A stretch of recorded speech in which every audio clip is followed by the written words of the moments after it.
Welcome to Time Traveling Team, the weekly podcast where we review every story of Doctor Who right from the very beginning. I'm Tricia. And I'm Paddy. This week we reconnect with the Doctor and Jo, following the last story's cliffhanger ending. How will the story be resolved this week in Planet of the Daleks? We will be discussing the Doctor, the companions, and the villains, and giving our thoughts on the story as a whole. We'd also love to hear your thoughts on the story. So, to join the discussion, you can check us out at Time Teamp, that's TimeTeamp on Facebook, Twitter, and Instagram, or you could email us at timetravelingteamp@teamproductions.com. Now, though, Paddington, why don't you pick us up and continue with the story? Will do. Thank you very much. Episode 1. Jo puts the Doctor onto a bed so that he can rest, and he tells her that if anything happens while he is passed out, then she must record it in an audio log. The Doctor tosses and turns in his delirium and repeatedly calls out for Jo, but then falls motionless again. Jo records all this in an audio log, remembering another incident where the Doctor entered a similar comatose state. However, before she can act on the memory, the TARDIS lands and she assumes it to be the work of the Time Lords. She is then distressed to see ice crystals forming on his face and his eyes wide open, but he remains unresponsive. She wraps him in blankets and his cloak and informs him that she intends to go outside to try and find help. She uses the external view screen to check her surroundings, and she sees that they have landed in some sort of jungle, but something shoots inky fluid onto the lens, obstructing her view. Nevertheless, she ventures outside, taking the audio log with her. She sees a strange stone monument nearby and goes to explore it, taking care to avoid the blast of liquid from the nearby plants. All around her she hears the cry of wild animals, and she eventually has to take a rest due to navigating the dense foliage. The sun comes up, increasing the temperature and forcing her to take off her jacket, which she notices covered in the crusty residue from the inky fluid. She continues to make her way through the jungle, unaware that she is being followed by something. She comes across a set of footprints and is delighted to see that they lead to a spaceship. When no one answers her, she makes her way inside and discovers the cobweb form of the pilot. Meanwhile, the Doctor has come to and calls out for Jo. He checks the external readings and is surprised to discover that even though the atmosphere outside is breathable, the TARDIS's emergency air supply has been activated. He tries to open the doors, but they struggle to move, and an alarm goes off revealing the depletion of the air supply. He tries to use a backup supply, but discovers that it is nearly all drained.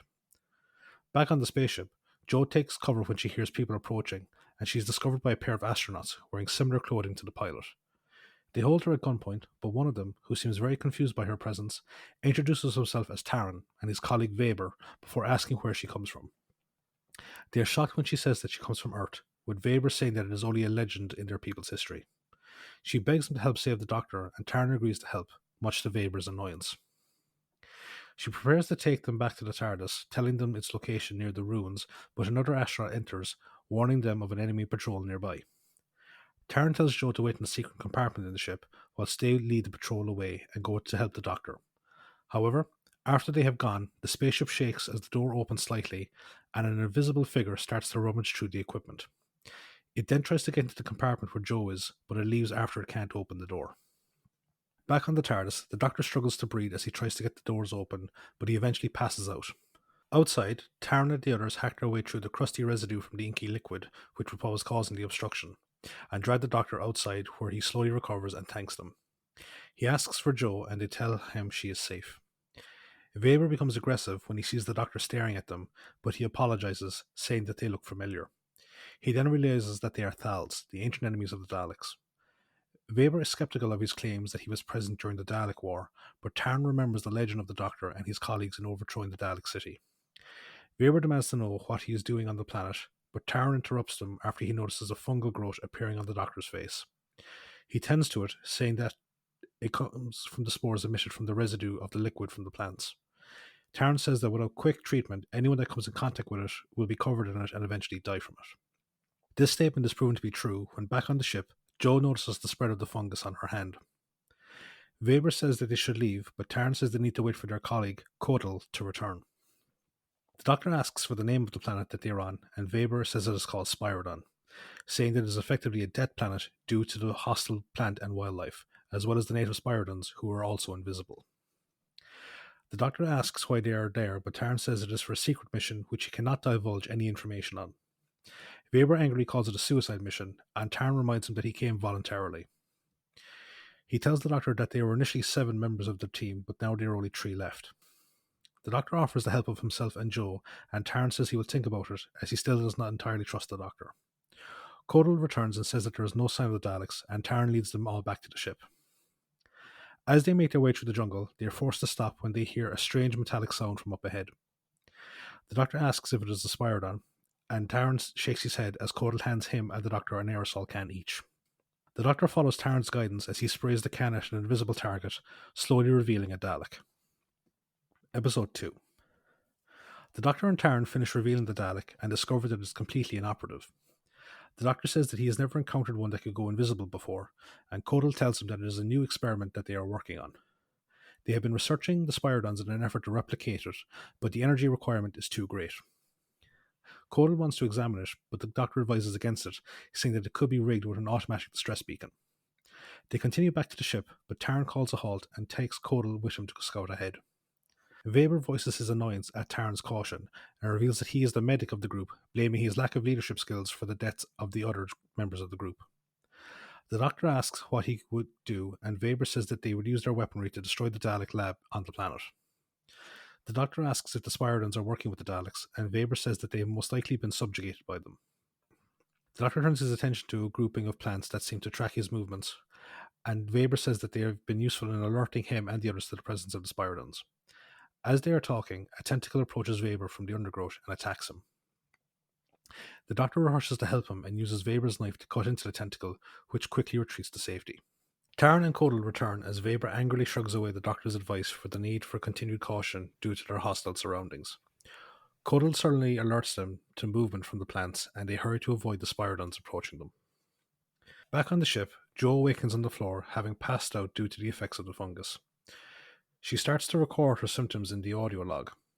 Once she is finished, she staggers out of the ship in a state of delirium before collapsing to the ground, dropping the audio log as she does so.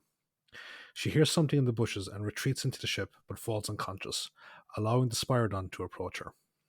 Meanwhile, Codal leads the Spiridons away from the others so they can get back to the ship, but he is soon caught and knocked out. The others get back to the ship, and the Doctor spots the audio log on the ground. Before they can get into the ship, they are forced to take cover as a Dalek patrol approaches them. The Daleks report the presence of the Thals ship, and they are ordered to destroy it. The Doctor rushes out to stop them, but they immobilize him and they carry out the destruction of the ship as he watches helplessly. They lead him back to their lab, where he is placed in a cell with Codal. Codal wonders why they are being kept alive, and the Doctor says it is most likely for interrogation. He then commends Codal on his bravery in leading the Spiridons away, which the Thal sheepishly tries to shrug off. The Doctor reassures him of his bravery, reminding him that it is tougher to have courage despite the presence of fear, and Codal thanks him for his words. The Doctor then says the need to escape, and he searches his pockets for something to use and pulls out the audio log. He sadly listens to Jo's voice, believing her now to be dead.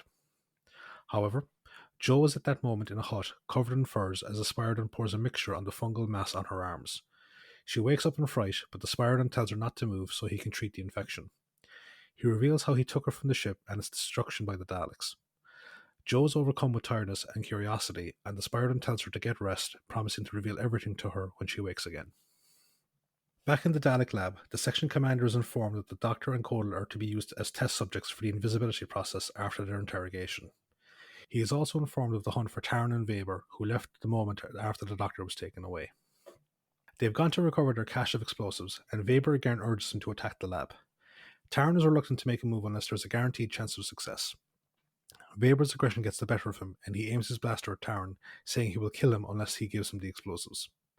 Their standoff is suddenly interrupted by the arrival of a spaceship, which crash lands nearby, and they go to investigate it. Meanwhile, the Doctor and Codal remember that the guidance systems of the Daleks' machines are operated by high-frequency radio waves. The Doctor says that he can reverse the polarity of the circuitry on the audio log to use as a transmitter to interfere with the radio waves. Back at the Spiridon's hut, Jo wakes up feeling refreshed and sees the infection is completely gone. She thanks the Spiridon and asks him for more information about his planet. He says that the Daleks bombarded the planet with biochemical weapons that wiped out most of the population, allowing them to enslave the survivors. He reveals that they came to learn the secrets of invisibility and are nearing their goal. He then tells her about the presence of the Thals and informs her of the Doctor's capture. Jo says they need to go rescue him, but the Spiridon says there is no way to get him and Codal out, and that they will wish for death after being tortured by the Daleks. Meanwhile, Taryn and Weber approach the crash site and come across a female Thal named Rebecca. She tells him that two others survived the crash, and Weber goes to look for them.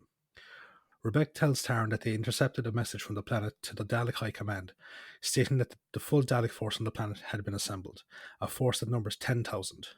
These are no mindless robots, they are Daleks. Their armour is thick and their whisks are sharp. Episode 3. Taran says they need to get away from the crash site before the Daleks come to investigate. Weber returns with the other two Thals, Marit and Letep, and Taran tells them that they need to leave immediately. Meanwhile, Jo and the Spiridon, who is named Wester, are hiding near the Dalek base, which is in the ruins of one of the Spiridon cities. They watch a group of fur-covered creatures push large carts through the entrance, and Wester explains that they are Spiridons, who were the first to protect themselves from the cold. He says that the containers most likely contain vegetation samples to be used to further the Daleks' research in biochemical warfare. Jo says that she needs to get into one of the containers so that she can access the base and rescue the Doctor. Wester says it is too dangerous, but Jo says that she needs to try.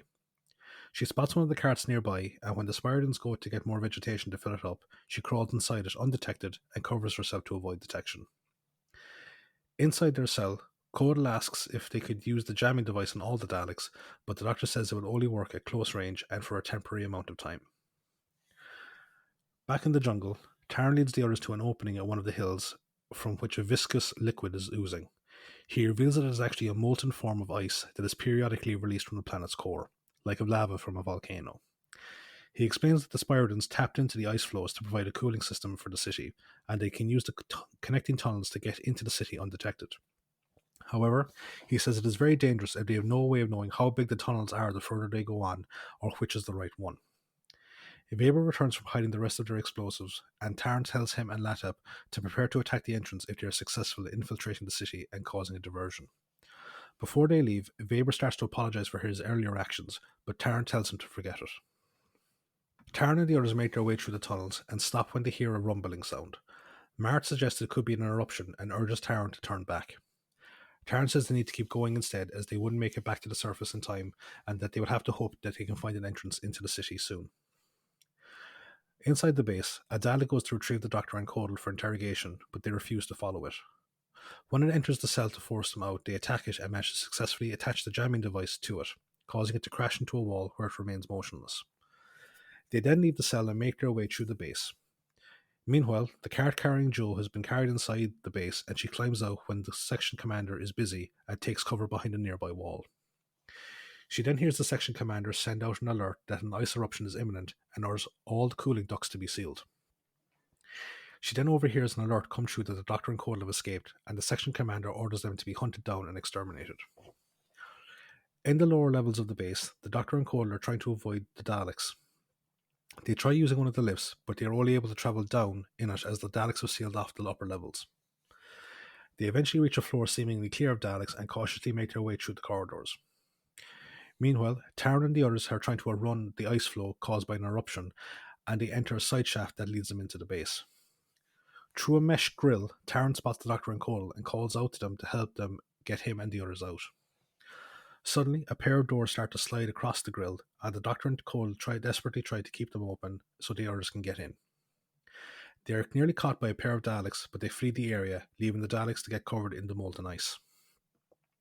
Seeing the section commander's station abandoned, Jo goes over to it and uses it to listen to the Dalek communications, which state that the Doctor and the others are being herded into a dead end as all other access points are being closed. Down in the lower levels, one of the doors starts to close and the Doctor and the others rush through it. Marit, who is struggling to keep up due to being caught by some of the ice, stays behind to cover their escape and is killed by the Daleks. The Daleks search his body and uncover a map leading to the hidden cache of explosives. The section commander orders the squad to be sent to destroy them, and is then told that the door to the next section can't be opened, as the Doctor sealed it shut after they got through it. On the other side of the door, Rebecca points out that there is no other exit from the room. Taran then calls their attention over to a large piece of machinery in the centre of the room, which the Doctor says appears to be a large refrigeration unit. Before he can take a proper look at it, they hear the Daleks outside beginning to cut their way into the room. They look around for another way out, and the Doctor notices a ventilator shaft above the giant refrigeration unit and says that it most likely leads to the surface. He finds a large sheet of plastic, and he gets Codal and Rebecca to start working on it, whilst he brings Taran over to the refrigeration unit.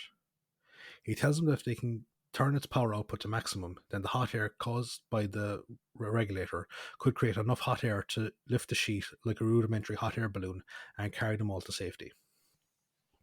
As they are working on this, Jo overhears a group of Daleks prepared to go out and destroy the Thals explosives, and she decides to follow them. The sheet begins to fill with air, and Taryn calls the Doctor over to it. As he makes his way over, he spots a hatchway in the wall and opens it, where he is greeted by the sight of a cavern filled with Daleks.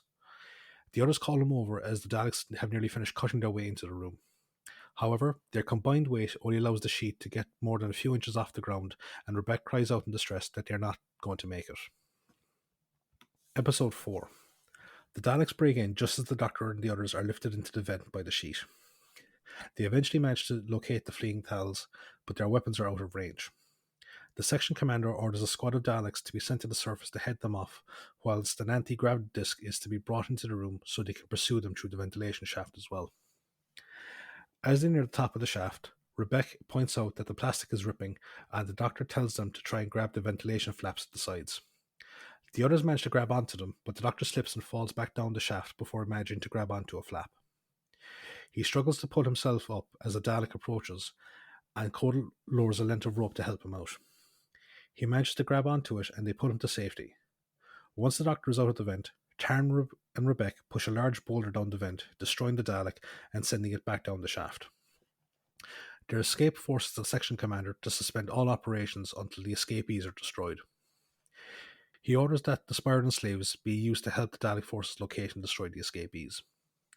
Meanwhile, Jo follows the Daleks to the site of the explosives and watches from some bushes as they rig the bombs to self-detonate, giving them a chance to get clear.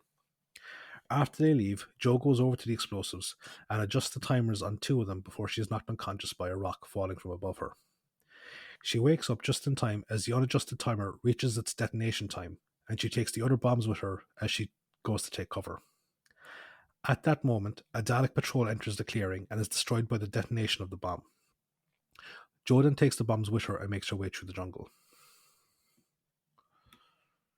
In the Dalek base, the section commander announces that the Dalek High Command has issued an order that all Daleks and Spiridons on the planet are to be given an immunity booster.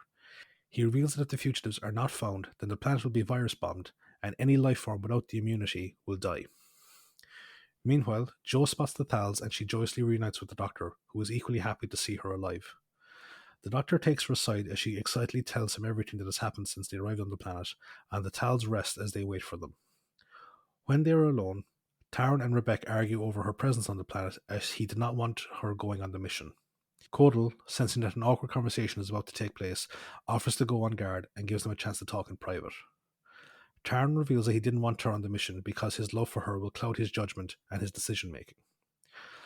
Meanwhile, the Doctor asks Jo why she went out of the TARDIS when they knew that there were Daleks there, but she reveals that he said nothing about them before passing out after sending his telepathic message. He apologizes and she asks what the message was that he sent to the Time Lords. He then reveals the presence of the Dalek army to her and they need to help the Thals destroy it. He then notices Rebecca, alone now after Taryn left, and he asks Jo to go comfort her. The Doctor goes to speak to Taryn, who expresses doubts as to his leadership capabilities because of his personal feelings. The Doctor tells him that his humanity is what makes him different from the Daleks, and how it is a strength, not a weakness. Taryn suddenly hears movement, and they see Weber and Latap emerge from the jungle. They reveal that they went to the entrance of the Dalek base, but discovered their bomb was faulty, and so they went back to get the others, only to find them destroyed along with the Dalek patrol. However, Jo reveals the 2 bombs she saved and hid them in the jungle. Tarn suggests that they move on due to the approaching nightfall, and Codal says the nighttime temperatures are below freezing. Weber says that they need to move quickly as there are search parties out looking for them. Tarn says that they should go to the plane of stones, and Codal explains that the stones absorb the heat from the day and disperse it during the night, but he warns that all the wildlife in the area also goes to seek shelter from the night cold. They move off towards the plains, and the Doctor sends Latap to help Jo retrieve the bombs, which are hidden nearby. Latap becomes smitten with Jo as she explains the point of a handshake when he shows confusion towards the gesture. The group makes their way towards the jungle, stopping to avoid the search parties. The Doctor notices that the Daleks seem to be moving slower than normal, but he doesn't have time to reflect on it as Tarn leads them on towards the plane of stones. Latap is sent on the first watch with the Doctor and Jo, and once they are gone, Weber expresses his displeasure that they are once again hiding. Taran again states his intentions to wait for the best possible chance of success. Weber storms off, and Taran asks Codal about the refrigeration unit in the Dalek base. Codal says it is most likely something to do with the Dalek's power supply, but if it was destroyed, it would probably take the whole base with it. Weber suggests throwing the remaining bombs down the ventilator shaft, but Taran says that it will most likely be guarded by now, and they must plan their attack carefully. Weber accuses him of cowardice, and Taran charges at him. Weber calls out for Latet to help as Codal pulls Taran off of him. Taran disarms Weber and says that if he doesn't follow his orders, he will kill him. Weber then storms off, and the others go to get some rest. Later, Taran wakes up and discovers that Weber and the remaining bombs are missing. He alerts the others, and then Codal finds a note from Weber saying that he is most likely gone to the ventilator shaft. Taran asks Codal to go wish him to find Weber and asks the Doctor to remain behind with the others. After they have gone, the Doctor tells Latep and Rebecca to keep their weapons handy as he alerts them to the countless glowing eyes watching them from the darkness. Meanwhile, Weber is captured by a Spiridon patrol. Episode 5. Taran and Codal arrive and watch as Weber and the bombs are taken away by the Spiridons. They follow after them and manage to pick off a straggler, knocking him unconscious, and then Taran takes its fur cloak. Taran tells Codal to follow at a distance but be prepared to help him pick off the next straggler in the group so they can take its cloak as well. However, Codal is nearly killed when he mistakes an actual Spiridon for Taran, but he is saved at the last moment as Taran appears and knocks it out. They then take the Spiridon's fur cloak and follow after the others. Taran tells Codal to create a distraction to draw off the Spiridons, whilst he goes to retrieve the bombs and free Weber. Back at the Plane of Stones, Rebecca fires warning shots at the creatures to scare them away, but her blaster runs out of energy. Latep says that he only has a small amount of power left, and they watch as the creatures start to move closer to them. The Doctor then takes a burning branch from their fire and waves it back and forth in front of the creatures. It works as again the creatures scurry away from the flames, and he tells the others to pick up a branch each. Latep says there isn't enough wood, and the Doctor replies that they will need to try and keep the fire going until morning. The creatures retreat back into the darkness, giving the Doctor and the others a brief respite. The Doctor then wonders why Weber went off alone, and Rebecca tells him about the plan to blow up the refrigeration unit. The Doctor is shocked when he hears this, and says that the unit is actually a cryostasis unit, and is keeping the Daleks in the cavern in suspended animation. He says they need to go after the others to try and stop them, but they suddenly see a Spiridon enter their camp. The Doctor prepares to defend the others from it, but Jo recognizes him as Wester when he calls out her name. The Doctor thanks him for saving Jo, and Wester then reveals the Daleks' plan to virus bomb the planet. He offers to go back to the base to try and stop the bomb, and the Doctor says that he will do what he can to help and tell the others to prepare to move out at dawn. However, he confides to Jo that even though he knows they need to stop the Daleks, he doesn't know how. In the jungle, Weber is presented to a Dalek patrol, but he refuses to answer their questions. They threaten to kill him, and he reluctantly agrees to lead them back to the Plane of Stones. However, he makes a break to escape, and he is killed by one of the Daleks. In the confusion, Taran takes the bombs from the Spiridon holding them, and Codal leads the others and the Daleks off in a chase into the jungle. The two Thals make it back to the Plane of Stones, and as the Daleks pursuing them were recalled back to the base to be immunized before the impending use of the bacteria agent. They inform the others about Weber's death, and the Doctor says it is time to go on the offensive. He says they need to get into the city and sends Latep to locate a Dalek patrol and lead them back to the others so they can be all captured. Jo goes with him as she says that she is tired of being hunted, and the Doctor reluctantly agrees. The Doctor then leads Taran to a nearby ice pool and explains that the Daleks cannot function in low temperatures. Taran catches on to the Doctor's plan, and the two go off to find a way to make it work. Meanwhile, in the Dalek base, all the Spiridons have been brought in for immunization, and the section commander is told that one Dalek patrol remains in the jungle, as it has spotted Jo and Latep and is pursuing them. The section commander allows them to continue the pursuit, but orders that no prisoners are to be taken. The duo successfully lead the Dalek patrol back to the others, and the Doctor leads one of the Daleks towards the ice pool, where Taran is lying in wait. The two of them ambush the Dalek, and after much struggling manage to push it into the ice pool. A few moments later, the others manage to push the remaining Dalek in as well. Taran and Latep make sure the creatures inside the shells are dead, and the Doctor tells them to get rid of them so they can bring the shell back out of the pool. The loss of the signal with the patrol is reported to the section commander, who says that they will be prepared to release the bacteria immediately. He then goes into the lab to oversee the immunization process and to do final checks on the bacteria. Wester appears and is allowed into the lab as he says he has tricked the Thals into a trap and needs to report to the section commander immediately. Once inside, he overhears a Dalek telling the section commander he needs to make some repairs to the immunization machine. Outside the base, the Doctor goes over the plan with Jo, Latep, and Rebecca, who is piloting one of the Daleks. Jo and Latep are to try and get into the refrigeration room via the ventilator shaft, and once there, use one of the bombs to block off the entrance so it can stop the Daleks getting in. He, Codal, and Taryn, all of whom are dressed as Spiridons, will go with Rebecca into the base and try to do the same. They make their way to the lower levels and come across the lab, where they see the section commander and another Dalek finishing their work on the immunization machine. They see Wester rush to the case holding the bacteria, and he opens it, allowing it to fill the room. He collapses to the ground, choking violently as an alarm goes off. The section commander orders that the doors not be opened unless the entire base become infected, and then despairs at the fact that he and the other Dalek can never leave the room. As Wester dies, his body becomes visible, revealing a grey-skinned humanoid with ridged crests on his forehead and a smile on his face. The Doctor tells the others that they need to move on, but they are stopped by a guard who tells them to join the other Spiridons. However, as they move off, the guard spots Codal's boot beneath his fur cloak and sounds an alarm. Episode 6.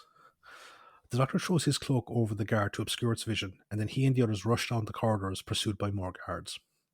An alert is sent through the base, and all the upper levels are sealed off to trap them. A group of Daleks come across Rebecca's shell and destroy it, but discover that it is empty, as the others got her out of it only moments before. The Doctor and the others get into an elevator and make their way down to the refrigeration room, and he tells Codal to set up a barricade to slow the Daleks down. Unbeknownst to them, the Doctor has been identified, and an order goes out for his capture so that he can be presented to the Dalek Supreme, who is currently en route to the planet. The Doctor realizes that there is no way of locking the controls of the unit so that it remains permanently on. Tarrant says the main control room may have the capability, but they can't risk going there. The Doctor decides to use a backup plan and asks Codal to follow him. As they make their way through the cavern, Rebecca says that the Daleks have begun trying to get through their makeshift barricade. Meanwhile, the arrival of the Dalek Supreme ship is noticed by Jo and Latep, who watch from hiding as the golden black Dalek disembarks with his bodyguards. Jo then notices the ship is unattended, and she suggests that Latep and the others can use it to get back to Skaro. Latep says he is glad that the others aren't around, as the idea of being able to survive their mission may now affect their decision-making.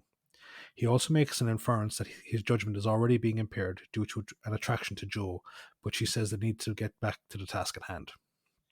The Dalek Supreme arrives at the base and is given an update on the attempts to capture the Doctor and the others. He is told that the invisibility experiments have paid off, and they are now able to maintain their invisibility fields for a satisfactory amount of time. The Dalek Supreme orders the refrigeration unit to be switched off so the army in the cavern can start to wake up.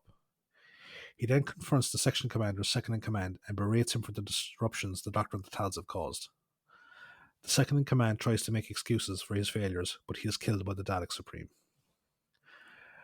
Back in the refrigeration room, Tarn alerts the Doctor to the rising temperature. The Doctor and Cole carry on their task, which is examining one of the cavern walls, and Cole says that he may have found what they are looking for. He then points out that several of the Daleks in the cavern have started to wake up, and the duo hurry to clear out a hole in the wall. Tarn and Rebecca join them, saying the Daleks are nearly through the barricade, and that there is still no sign of Jo or Latep. The Doctor sends them to look for another way out of the cavern, whilst they prepare the bomb to be placed into the wall.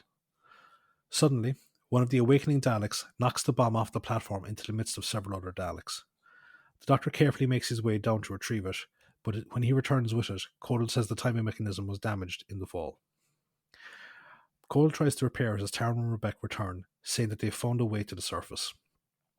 The Doctor then reveals his plan to use the bomb to weaken the wall of the cavern and allow the molten ice from within the mountain to flow into the cavern and flood it, stopping the Daleks inside from being used. Meanwhile, Jo and Latep arrive in the refrigeration room after climbing down the ventilation shaft and encounter a group of Daleks as they break through the barricade. Latep uses his bomb to blow them up, and they go to join the others as another group of Daleks begins to approach. Codal manages to fix the timer on the bomb as Jo and Latep join them, informing the others about the approaching Daleks. The Doctor sends the others ahead whilst he and Codal set off the timer on the bomb and place it into the cave wall. They flee just as the Daleks enter the cavern and wait for the bomb to go off. It explodes, stopping the Daleks from pursuing them, but nothing else happens. Realizing that they have failed, the Doctor urges the others to leave before the awakening Daleks come after them. Suddenly, the cave wall bursts open as molten ice begins to flood the cavern. The ice flood also damages the base's power source, and the Daleks are unable to seal off the upper levels as the ice continues to rise up through the base. The Dalek Supreme then orders the base to be evacuated. At the Dalek ship, Latep takes Jo aside to speak to her whilst the others say their goodbyes to the Doctor. Codal thanks him for what he has done for him and then goes back to check on the flight system of the ship. The Doctor then asks Tarn and Rebecca that when they go back to Scarrow, that they do not glamorize their deeds so that the Thal remain a peaceful people, a request that the duo eagerly agree to. Latep approaches the Doctor and says that he has asked Jo to return to Scarrow with him, and the Doctor asks Jo if she wants to go. Jo tells Latep that she will go back to Earth and gives him a friendly kiss goodbye. The Thals then leave in the ship, and the Doctor and Jo watch them leave, but they are suddenly attacked by the Dalek Supreme and his bodyguards. They rush back to the TARDIS, being careful to avoid the plants shooting the inky liquid. They make their way inside safely and dematerialize, leaving the Daleks to plan to overcome their setback. On the TARDIS, Jo asks that they go back to Earth, and the Doctor cheerfully agrees. End of the story.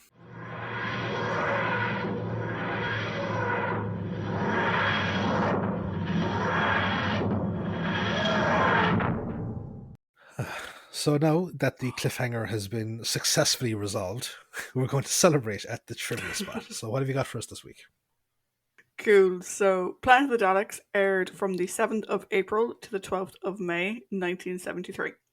The writer for the story is Terry Nation. So this is story 7 of 11 for Terry. He previously wrote The Daleks, The Keys of Marinus, The Dalek Invasion of Earth, The Chase, Mission to the Unknown, and The Daleks Master Plan. When you think about it, The Daleks Master Plan, that was still William Hartnell. And only now is Terry coming back for another Dalek story.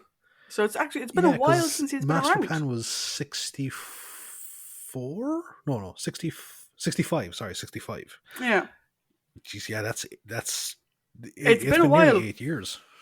Yeah. Of course it's London 1965, so of course it's 1965. We will discuss his work again in Death of the Daleks, Genesis of the Daleks, The Android Invasion, and Destiny of the Daleks. The director of this story is David Maloney. This is story 5, with directing contributions from David. His previous contributions were The Mind Robber, The Crotons, The War Games, and Frontier in Space. He'll go on to direct 4 more stories: Genesis of the Daleks, Planet of Evil, The Deadly Assassin, and The Talons of Wen Chang. And I must say that looking at this story and then looking at Genesis and Planet, you're like, oh yeah, that's totally David. Yeah. It's very If David. you took those 2 stories and like squished them together, you basically get this one. Pretty much. And not just because the titles meshed together that way. So this story had the working title of Destination Daleks, which just sounds like some weird travel program. Oh, God.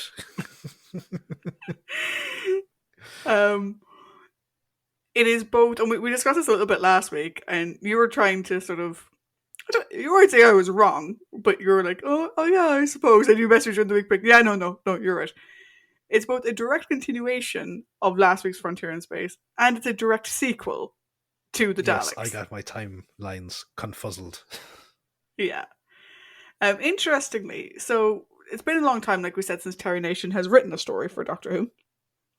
And when he was writing stories, each episode had its own title. Yeah, that's one of the big... That's a huge callback to when he was still writing. So he actually gave each of these episodes a title because that's what he was used to doing. So he titled them Destinus, which was originally what the planet was meant to be called, Mission Survival, Pursued, Escape or Die, The Day Before Eternity, and Victory. I kind of like some of those. Some of those, yeah. Like to be fair, like they're not bad single episode titles. No. So you may have noticed we had a lot of Daleks in this story, more than 3, which is the usual limit because there's only 3. At this point in time, there's only 3 Dalek props from the 60s still left, and what they saw in this one though was that they wanted to have more Daleks. Yeah. And so they created 7 Daleks from wood that didn't move. So if you notice at any point in time, with the exception of the gold one that I'll get to in a second, at Yeah. any point in time, you only see 3 Daleks like fully moving on screen, like the head and the arms and the body moving. The others are static. They don't move.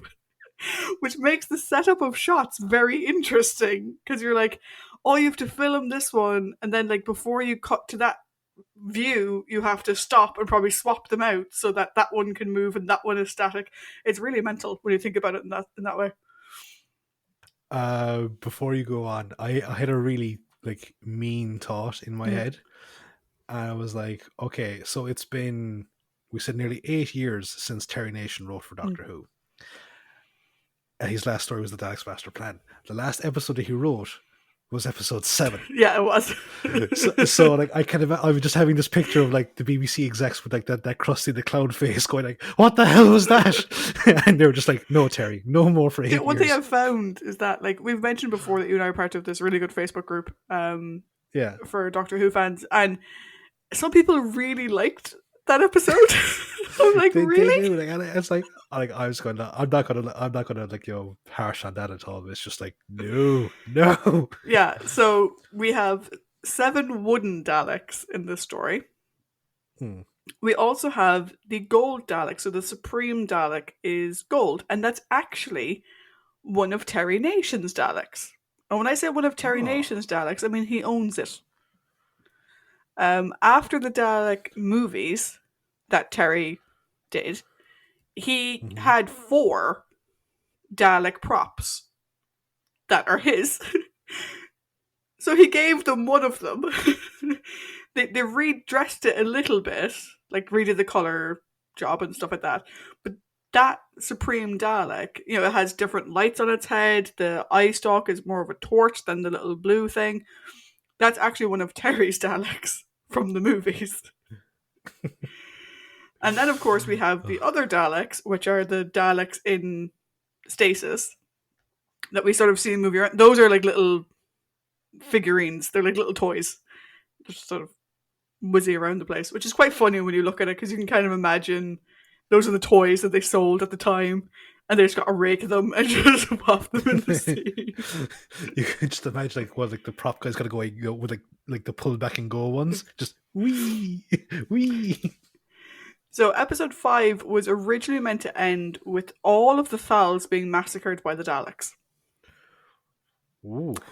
And Terrance Dicks asked Terry to change it because apparently at this time the show was already being criticised for being too violent. Which, if you think about it, like, while yes, the Dalek stories of old always had people dying in them, if you think about from, like, during John's run, where we see things in colour, I think the change over to colour has a big impact on how we see violence on TV. Yeah, no, it does. But, like, with UNIT and everything, there's a lot more violence in Doctor Who. Yeah. Or at least there's the appearance of more violence, even if in the script there actually isn't. Well, I suppose if you think about, like, John's era starts with a huge bang with the Spirit from Space and the Autons marching down the street and like killing people. Yeah, so like they're already getting a little bit of flack. So Terrance is like, "No, please don't kill all of them, for the love of God." Is this from? I wonder, because I know that her real kind of claim to fame is during the Tom Baker era, but is this like fucking Mary Whitehouse's thing, or maybe like, I know she had major issues with like during Philip Hinchcliffe's run, but to be honest, I'd say this probably, but to be honest, it probably wasn't even that. Like, I mean, like I said, when you change over to color, how we perceive violence is very different. Actually, speaking of her, I can't take her seriously because of a Two Ronnie sketch that dealt with mispronunciation, and he called her Mrs. Harry Whitehouse. So every time like that comes up, I'm just like, oh yes, Mrs. Harry Whitehouse. So, double backing a second to the Daleks, because Terry Nation didn't know how many Dalek casings they were actually going to have, and the casings being the things that the actual people could go into, he had to sort of limit the number of times they were used in the script. Like he said, like each scene can only have 3 moving. So originally, Mm-hmm. Codal and Rebecca were meant to masquerade as Daleks. So if you think of it, they threw 2 Daleks into the ice Yeah. pond thing, but only Rebecca goes into it when they go into the base. That's because Mm. for the scenes they only had one spare that she could get into, which is so mental. Like seriously, Oh. kudos to the guys who are like being able to film it and be able to make a workable story around its limitations. Mm. Um, there is a belief among some people that the jungle fighting that was going on was kind of a nod and commentary on the war in Vietnam. But Terrence Dix and Barry have both kind of said that if that was true, it probably wasn't intentional on Terry Nation's part. He certainly never discussed it with them. He wasn't, that type to include it that way. So they said that if that is true, he probably didn't mean to do it. Do you know? I, looking at it, I don't see. I don't see this specifically Vietnam. I can see it as any war taking place within the confines of, jungleized Asia, Yeah. like, in terms of the Korean War, World War II, or anything like that. I didn't get that vibe from it. Yeah. I think a lot But of people, then, though, see jungle warfare and they think either yeah, World War II, Japan, that side yeah, of it, or Vietnam. That seems to be the 2 things that mm, people naturally gravitate towards. yeah. I suppose, yeah, just given the time that it was aired, yeah, like maybe, Mm. So Barry had a couple of things he didn't really like about this story. He didn't like the mm. the model Dalek army thing. Which I think it actually works really well. I look. I think it's a fantastic visual because it like They're far when away they and small. yeah, exactly, and like when you first see them, they're perfectly still, so it actually doesn't really do anything. And like when they start moving around, like I actually think it adds to the whole thing of like they're only coming out of Mm, cryostasis, and if you think about it, the one thing that's been always, like, I suppose, misunderstood about the Daleks is that they are sentient creatures inside a yeah, shell. So the creatures themselves are just waking up. So of course they're cold. drowsy as fuck. Yeah, they're cold and they're like, what is it? They're out of it as fuck. So their movements, Mm, I think, are actually really, really well yeah. done. He also apparently didn't like the sets that were used for the interior of the city, which again I didn't have any major issue with. Though No, he did say that, like, obviously there wasn't enough money in the budget to do both an amazing city and the amazing jungle, and the jungle was fantastic.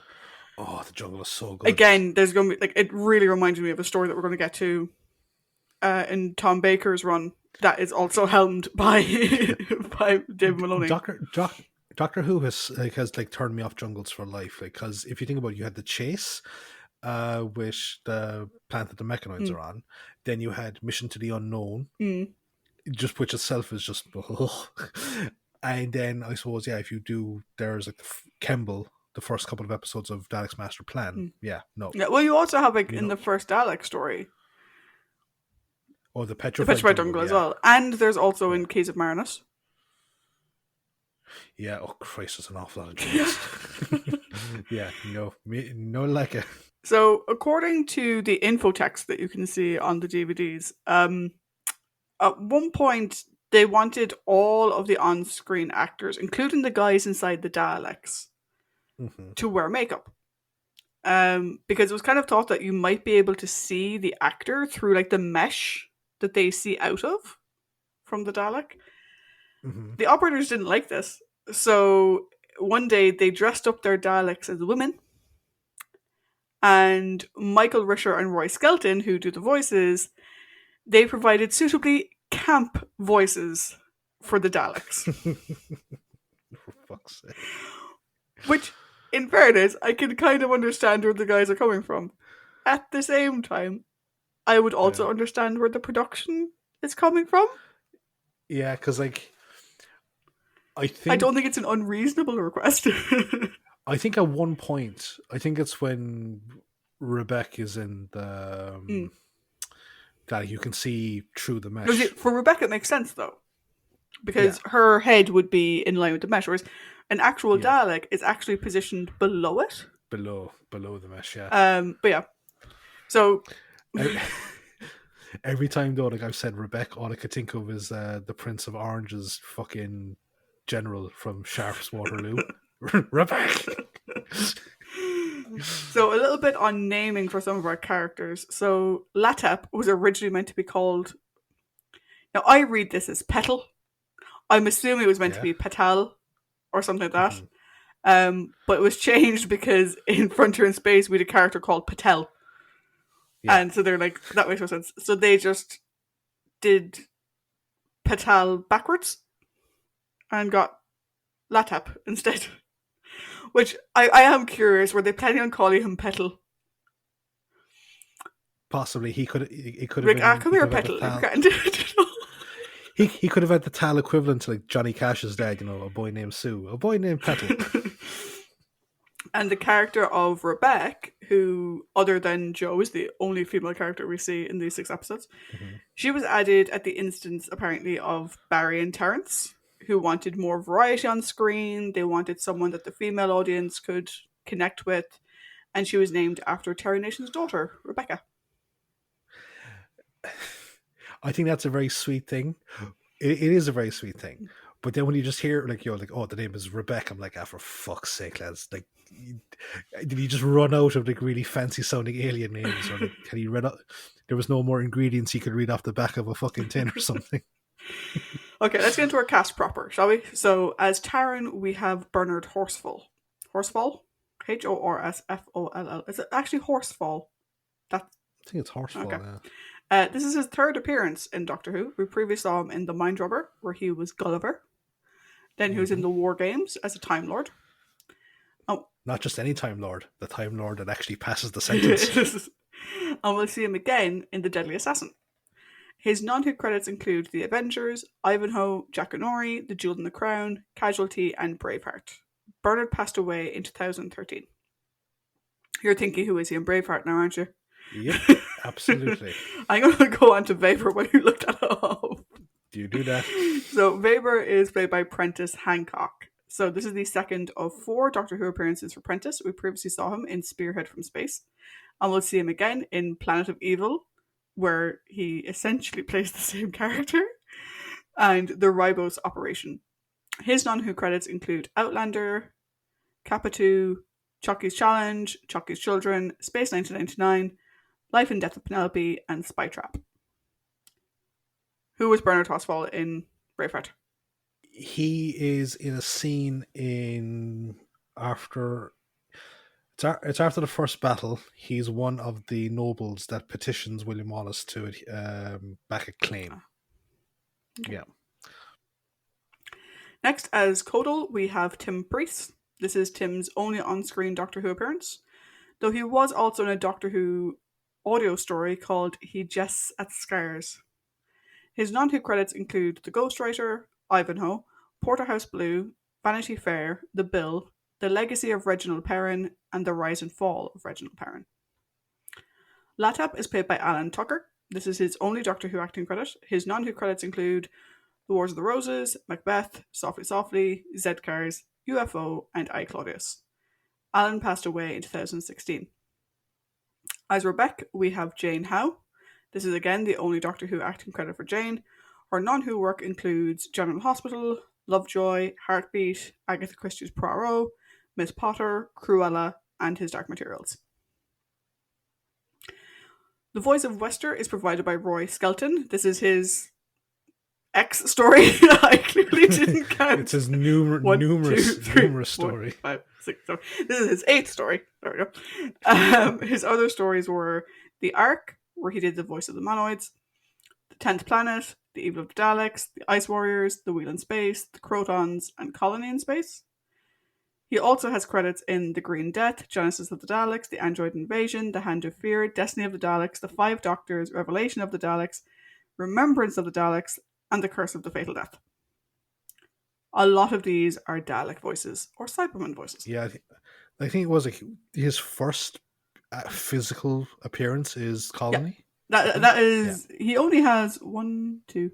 He only has like three. Oh no, he has four. He's got four named characters that aren't just voices. But I think in Hand of Fear, he's King Rokon. I don't know if that's actually him or if again it's a voice for somebody else. No, I think because that's a physical But I presence. don't know if it's him in the getup. We shall see. Roy passed away in 2011.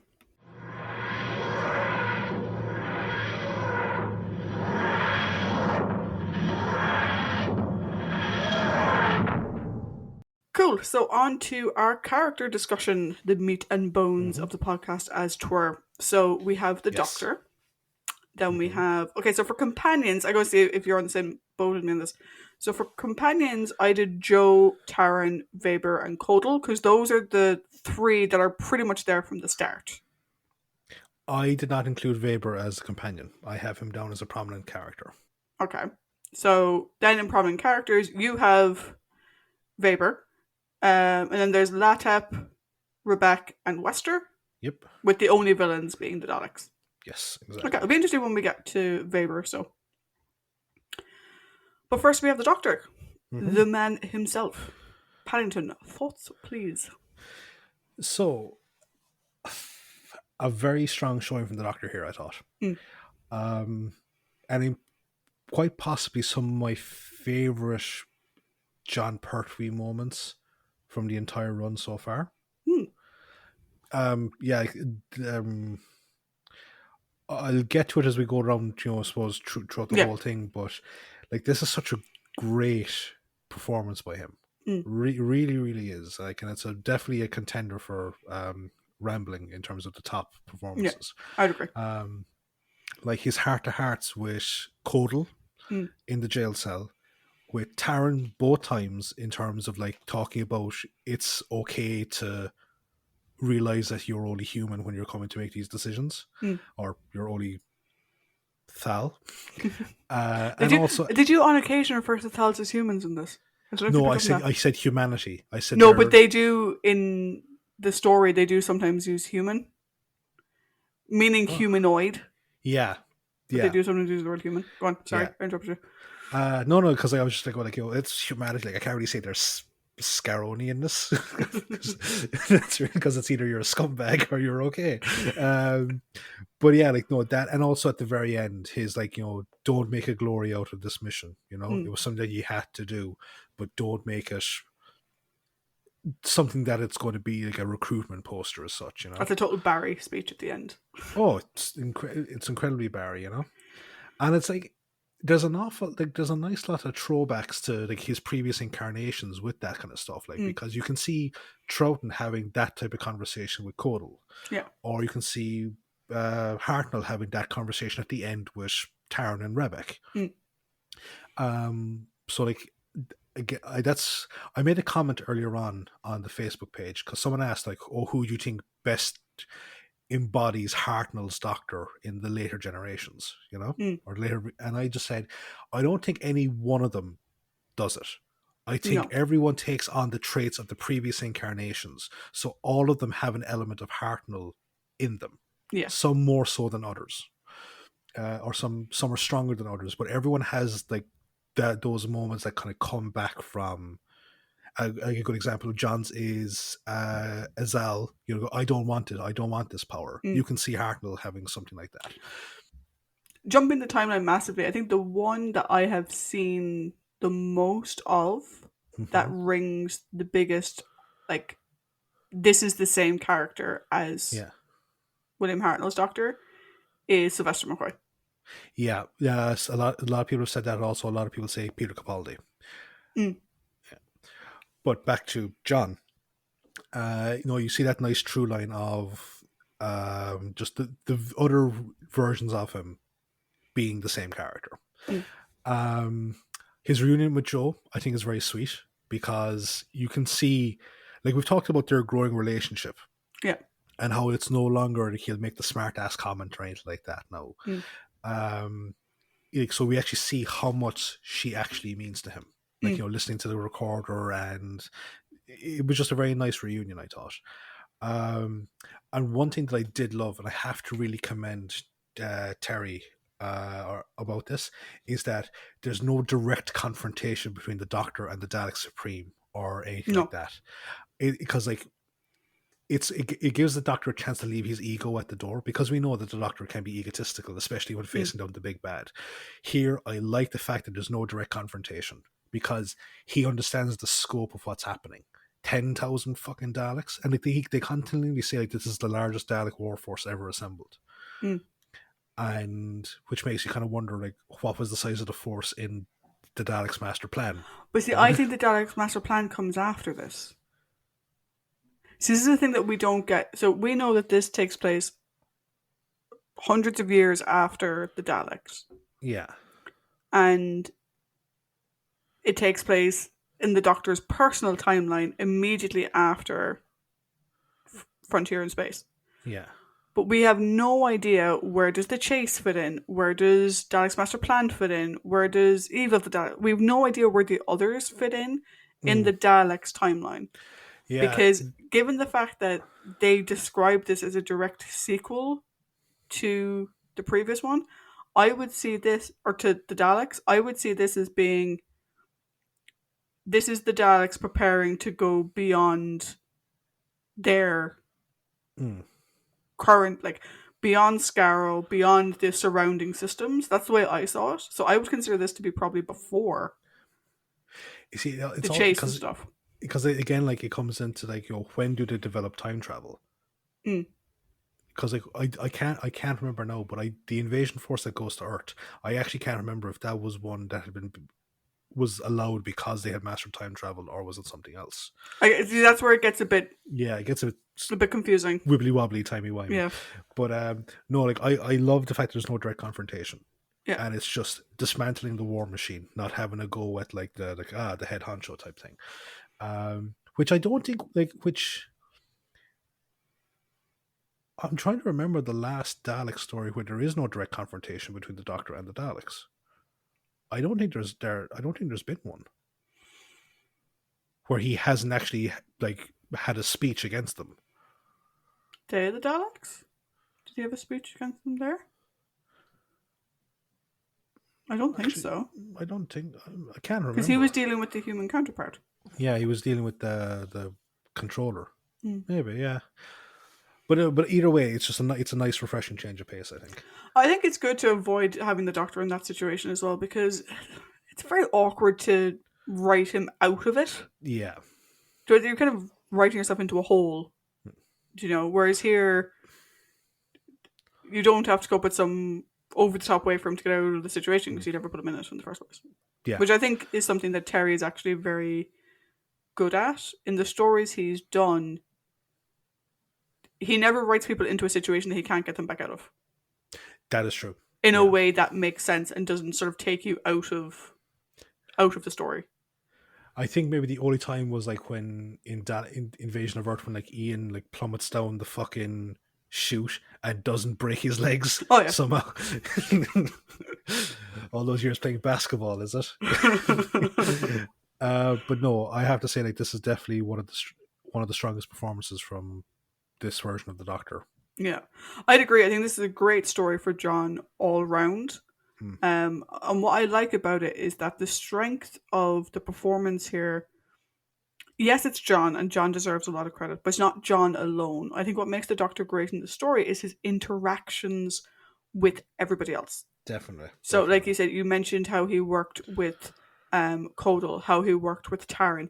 Even Weber, like, he did try to bring Weber along. He wasn't writing him off. He was having sometimes genuine conversations with him that weren't patronizing or anything like that. Like, he was trying to hear from Weber's point of view. And we'll get to Weber in a bit, but like, I love that. I would have liked to have seen him interact more with Rebecca and stand up for her, because I'll get to her in a minute. Like, yeah, whatever. But at least they did show that he was aware of the issue by having him direct Jo to talk to her. Yeah. Do you know that he's like, I'm probably not the best suited to talk to her in this situation. Mm-hmm. Jo, you talk to her. And if we're talking about like a Bechdel test thing, it's kind of annoying that we don't actually ever hear Jo and Rebecca talking to each other. Yeah. Ever. They don't, like, we don't have a single conversation of just the two of them. But given that the one conversation that we know they had was about Taryn, Yeah.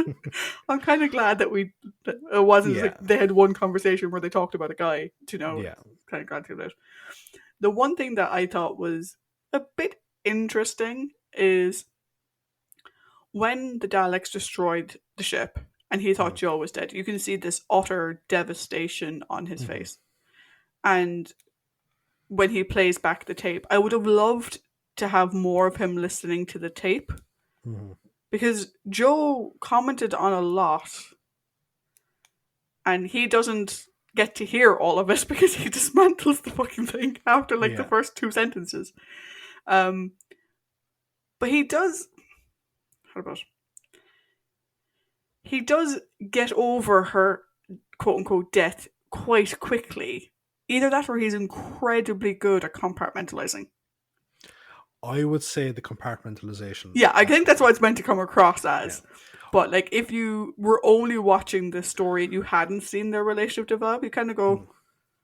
hey, like could it reminds me a bit of Liz has been kidnapped. Okay, cool. Yeah. I was gonna do my job.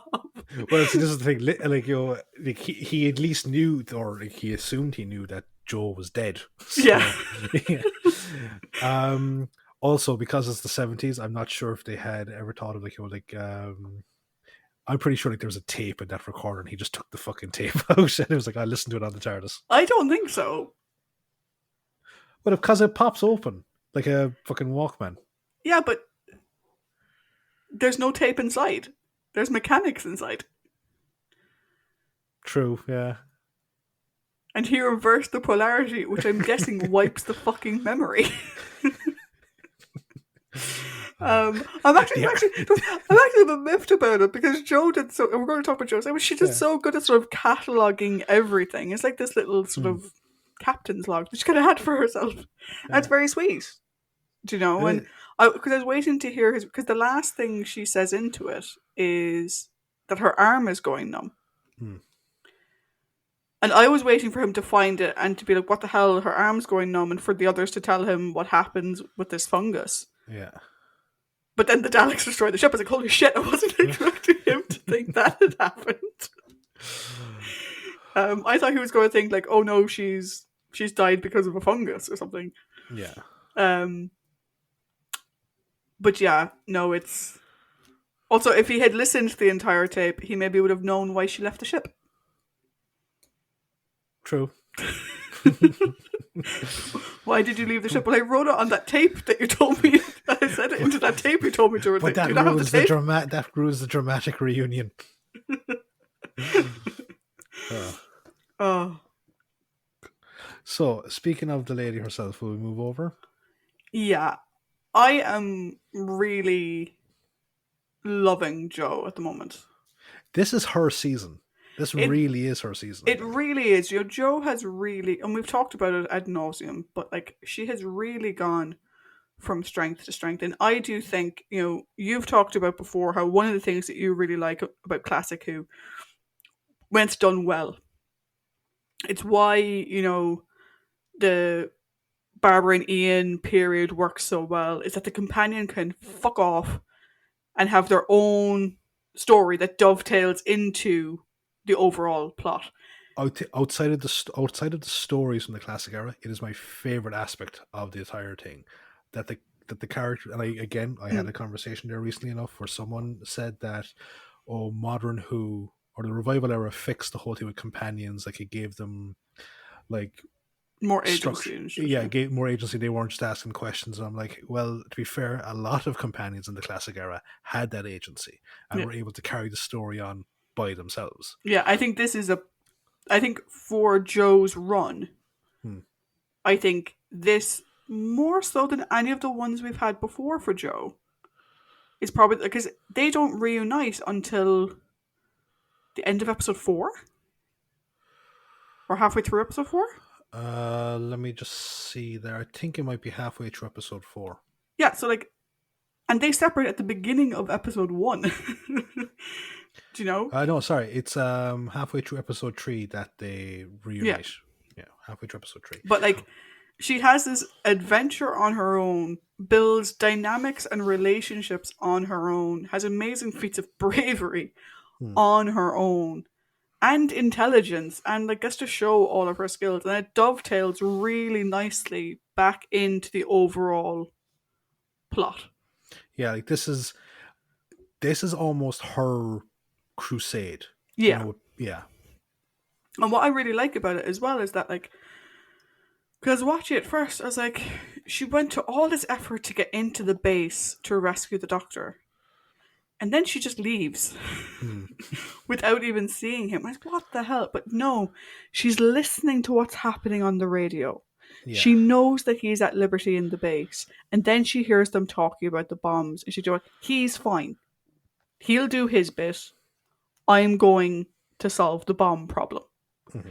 And I like that it actually shows a greater intelligence that she left rather than running around trying to find him when he's already at liberty. So Yeah. I think that was done really, really well. Hugely. Like, it's a case of like anything that makes the Daleks worry is an asset to them. Yeah, So go save the asset and trust in the Doctor's own capabilities. yeah. I'm really glad she said no to Latap. I'll get to their relationship more when we talk about him. Because let's just say, Peladon of Peladons, he was not, right? So No. we'll get to that when we talk about Latap. Though I do like that even her saying no doesn't take away the compassion that Jo has. No. She Do you does it know? she does it in a very nice way. She does it in a very nice way, and you can tell that it makes her sad. Do you know? Like, Jo is someone who has such great compassion that even if the idea of running off with a guy that she literally met yesterday Yeah. and has had maybe 3 conversations with, even if that just sounds bonkers in her mind, do you know? Hmm. She still felt sad because she's someone who develops emotional connections with people. That's the way she is as a person. Yeah. And, you know, she hurt him in a way, and there's a little bit of sorrow there that I'm kind of glad they addressed it, do you know? I'm glad that you had the doctor trying to make her feel better, Yeah. you No, know? like hugely, like, and it's like she could have been very mean about it, she could have been shitty about it, but no, it was this whole thing of like, I hate to say no, but it's got to be no. Yeah, and obviously, I mean, I don't know if Terry did it intentionally. It is a bit of a throwback to the Daleks, Yeah. where obviously Barbara and the guy she'd later name her son after. Aladon. What? Wasn't it Aladon? It is Aladon, yes. Yeah. Where Barbara and Aladon have something similar. Yeah. Though I would say Barbara and Aladon was built up a bit more. Yeah. And there's a bit more reciprocation there, I think. Yeah. Again, we'll get to it with Latap, but whatever. But I like how they didn't just fob it off. They gave that moment time to rest, and they gave the doctor time to support her. Yeah. Because again, similar to Peladon, he didn't make the choice for her. No. She was given the same choice in Peladon. And again, he let her to make that choice for herself and then comforted her after the fact. Yeah. Which I love. I just thought was great. I don't think I've got like a whole lot more to add to that. Like, I just to say, like, this is like her season. She's just been phenomenal for the last number of stories. I love the analytical side. Like, just like when she goes out with the microphone, everything is, it's so professional. Yeah. The way she starts recording everything, it's not just like whatever random shit comes to her head. Like, everything is with a purpose. Which I would have been afraid they would have done had this been in her first season. Yeah, probably. Yeah, there's some stuff over there. There's a but no, it's like, it's just like after getting out of the TARDIS, like, or like or like her recollection of The doctor, I did this once before. Yeah, you actually you reminded me of a very important point. Which is, how many times does Jo scream in this story? I don't think she does. Does she? Big fat 0. Yeah. A scary planet with invisible monsters and Daleks, and Jo does not scream at all. No. Massive kudos. Oh, again, we talked about Jo's character development, her progression, that kind of stuff.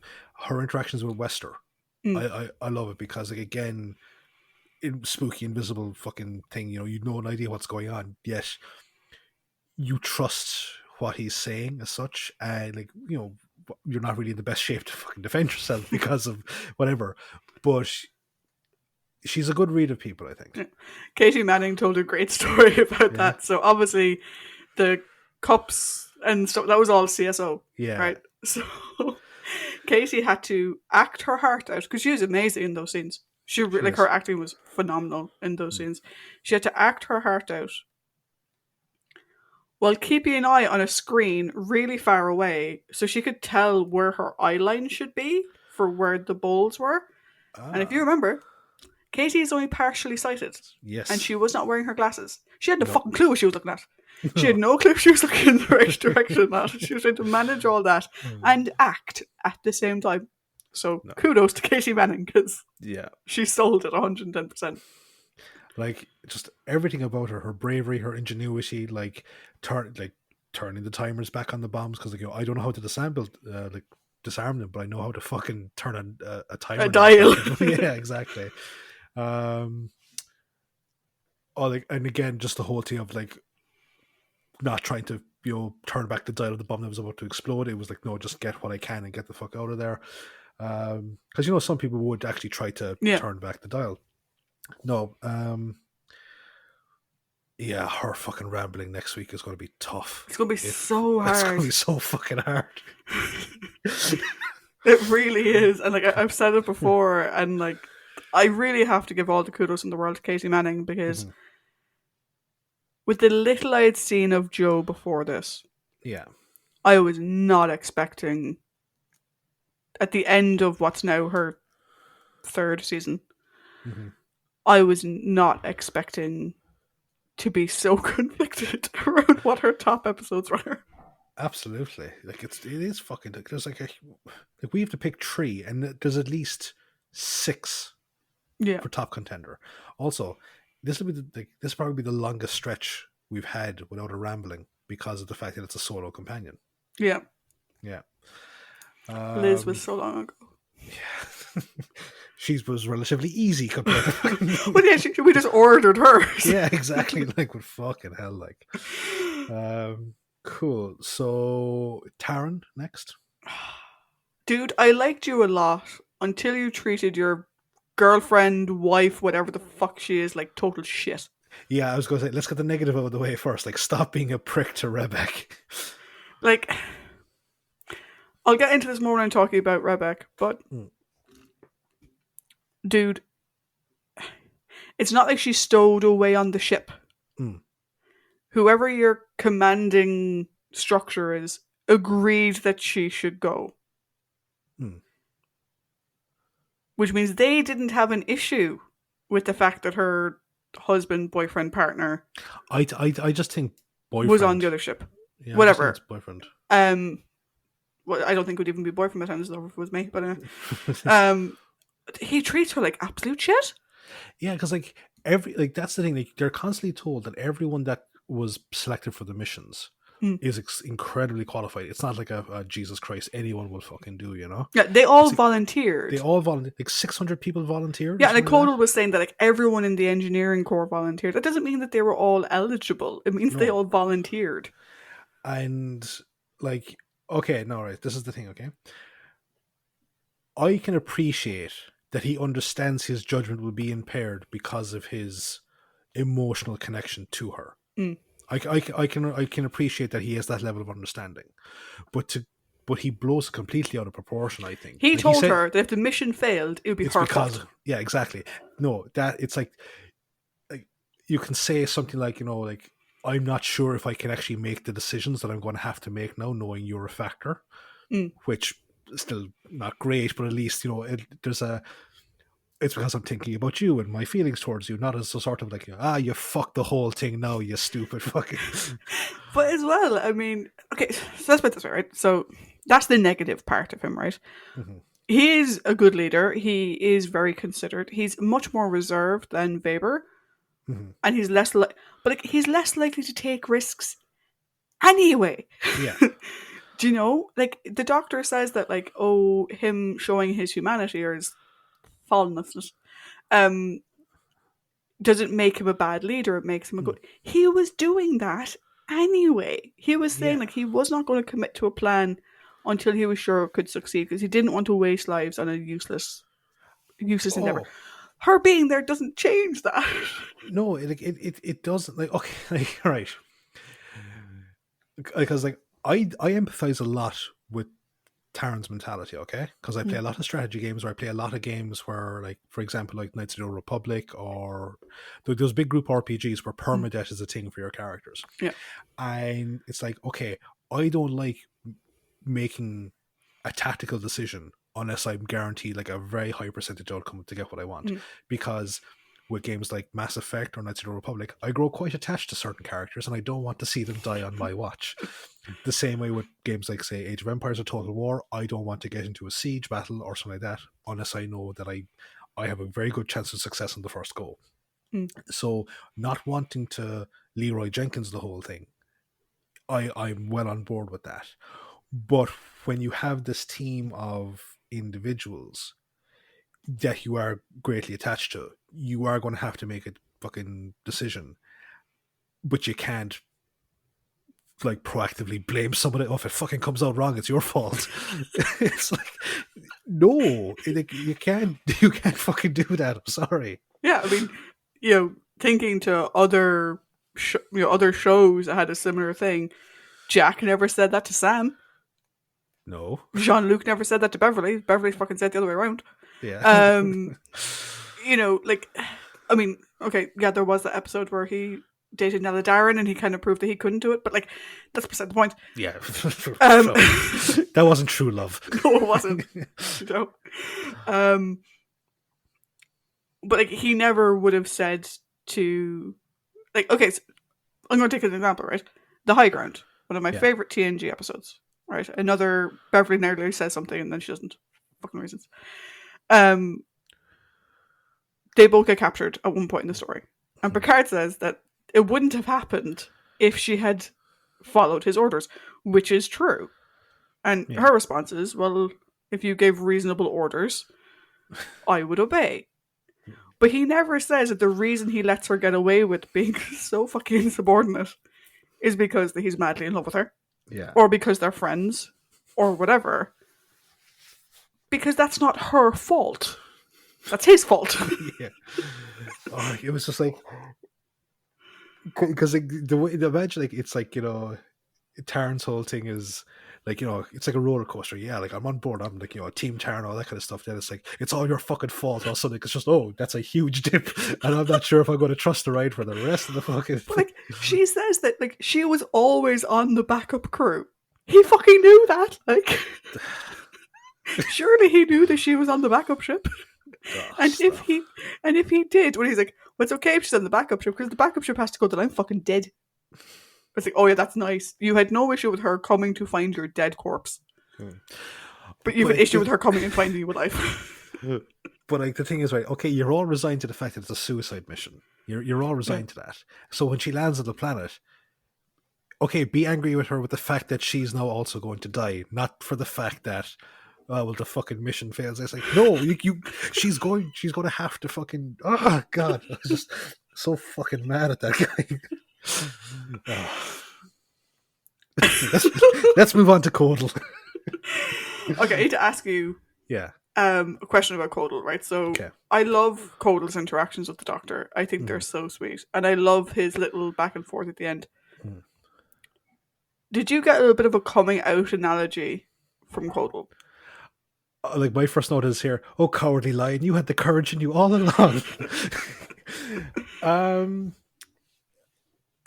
This is the thing, right? I didn't pick up on that vibe. because there's an awful lot of like, okay, now that he's taken the Michael Jordan secret stuff, like he's capable of doing fucking whatever, like, but I suppose yeah, like yeah, there is a coming out analogy there in the terms of like being because like the way existing with fear, but yeah, being there's brave. like because like the way he said that, like he only volunteered because everybody else did, Yeah. and he's afraid to be different Mm-hmm. and afraid to stand out. But that he doesn't think he's brave, and all these kind of things. It just sort of reminded me of someone struggling to come out, hiding who they are by being just like everybody else. And even though they have this amazing amount of strength within them, not realizing that. And the way he thanks the doctor so much at the end. This wasn't just Yeah. like it meant so much to him. Yeah. Like, I don't know, I just got that vibe. I don't know. well, like this could be like the people that, the jungle warfare analogy. Like this could be something that maybe Terry didn't envision when he wrote it, but can retroactively be like that. Like I can see it. No, I can see, like, just like out of all of the supporting characters, Codal is my favorite.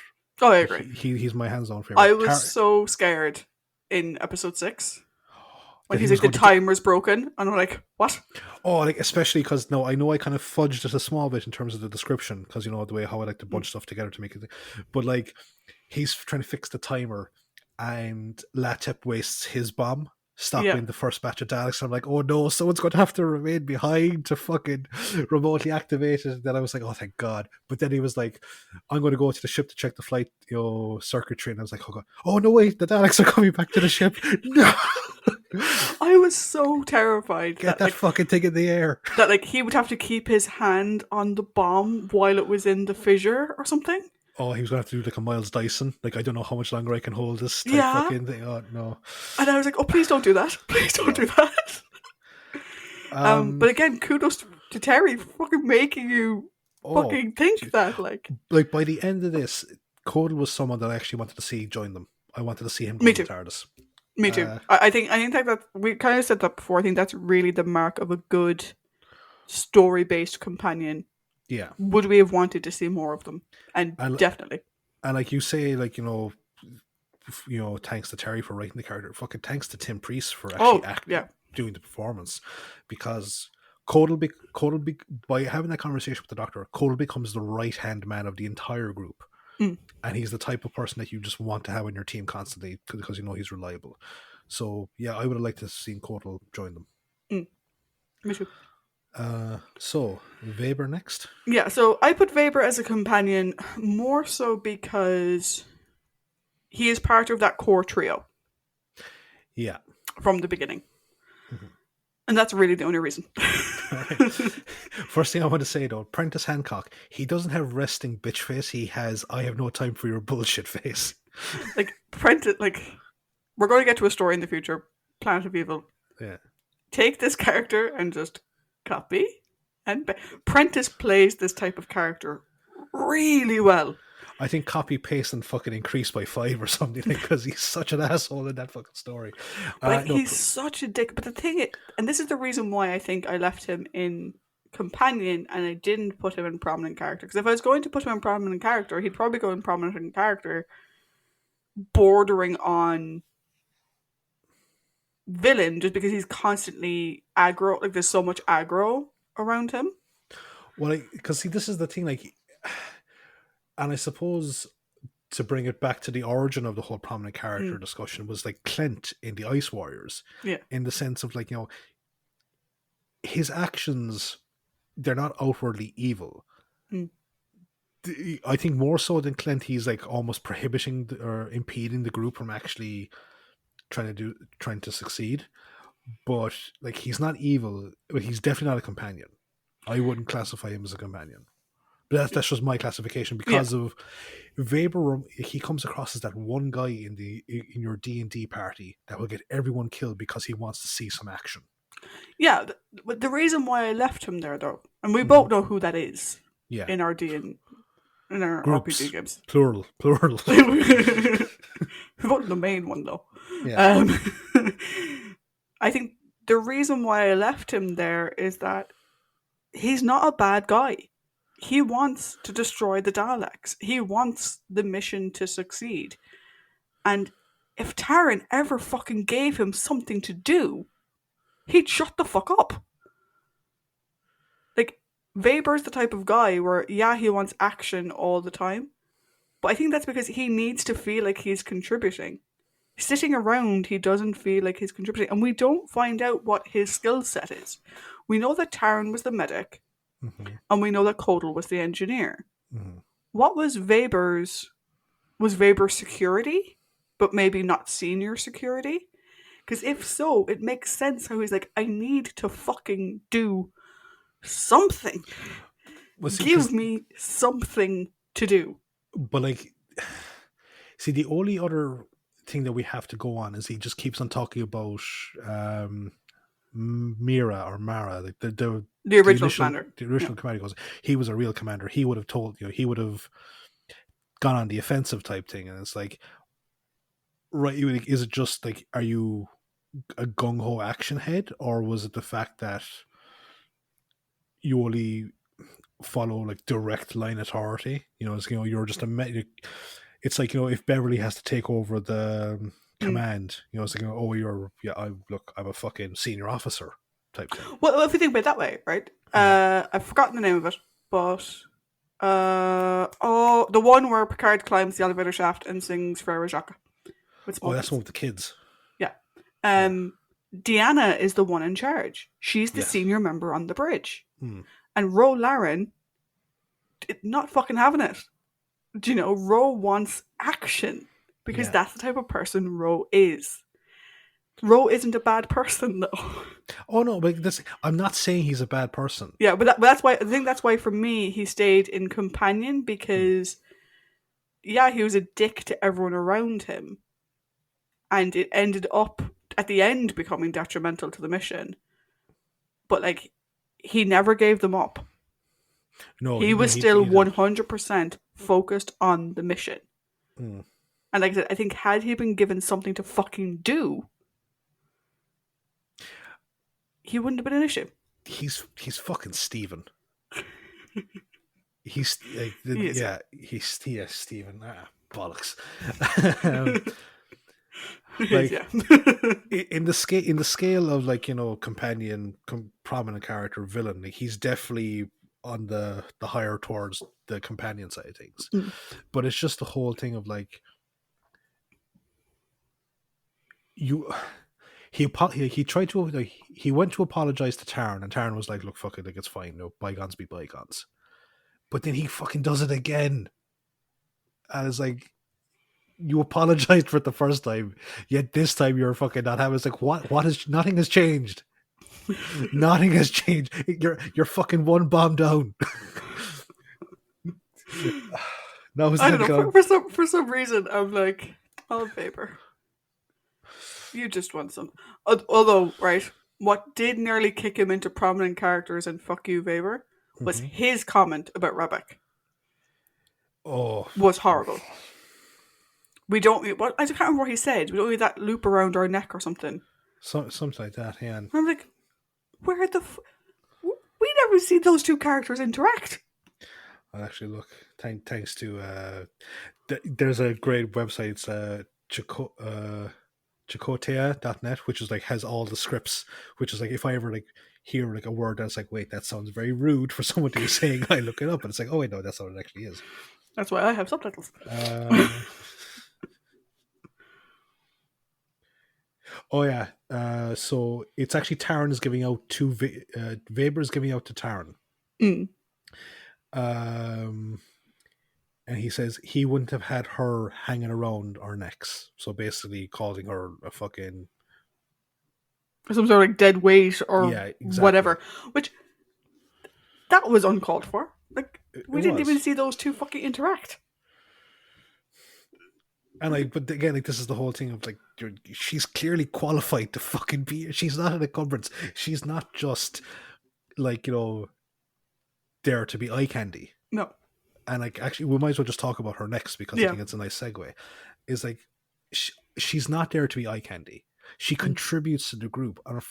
No, she's in the background for a lot of it. She is, But but she so could. is Latep and Yeah, oh yeah, but that's why Latip is like, yeah. I think I've got like one line about Latip. I have two. But like, she's not eye candy. She contributes. She helps build the fucking barricade against the Daleks. She climbs into the fucking thing. Yeah. Like, she's. I don't know, it would have been cool to see her like blast a couple of them before she had to get out of it, but like, I think her only damselly in distress moment is when like the hot air balloon isn't taking off as fast as they want, and she starts to panic. Yeah. Because she's afraid of heights. And it's like, but other than that, like while there isn't a whole lot of her presence there's nothing detrimental about her. I think as well, we also don't know what her skill set is. So, is she another medic? Possibly. Is she an engineer? What is she? Because we only find out what Codal and Taran are. We don't find out the rest of them. No. But like, for a character who was included to give diversity and someone for the female audience to relate to, she was treated like shit. You might as well have not had her there. Like, do you know? Like, it's one thing that like I'm going to talk about it more next season, right? Because I know what's coming next season. Barry, yeah, for all of his desire to represent women, he has trouble writing. Him and Terence together, because Terence is a big part of this as well, because Terence has said that he sees the companion as the screamer over in the corner, you know. And they've both said that the reason why they got rid of Liz Shaw, besides whether Caroline Ford was pregnant, was because not Caroline Ford, Caroline John was pregnant, sorry. Was because she was too smart. I was like, if this is the attempt you're going to make, lads, don't fucking bother. Because like, but this is the thing I don't understand. You've like over 3 seasons, they have built a character from being the screaming question asker to being someone that takes their own fucking initiative to drive the story. Just replicate it on a slightly smaller scale for the other fucking woman in the group. Yeah, I don't know. It's something that with Barry and particularly with Terence, because I've seen more interviews with Terence on the subject, where I wouldn't say Terence had a sexist view of the companion, because I think we don't see them with a male companion until we get to Harry, which wasn't really them. It was more Philip and Bob Holmes. But they don't have a male companion.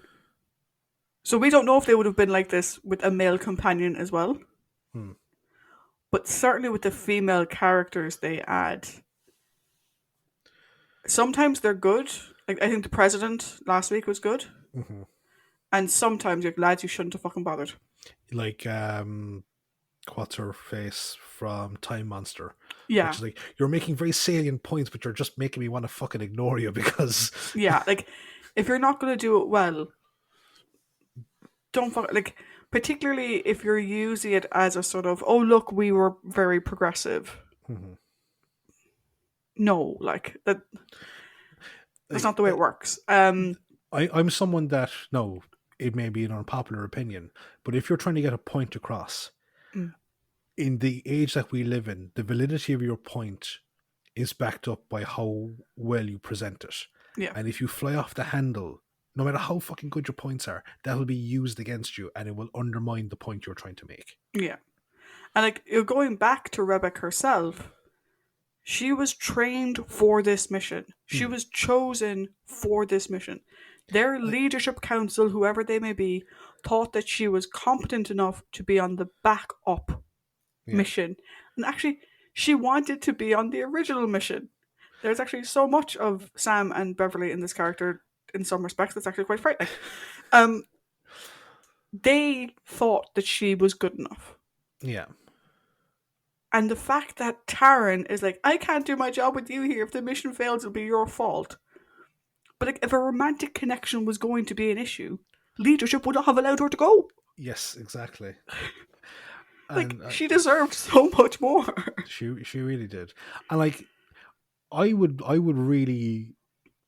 be interested if there's a big finished story out there, or even like some new Who novelization or book that that explores what happens when they go back to Scarrow.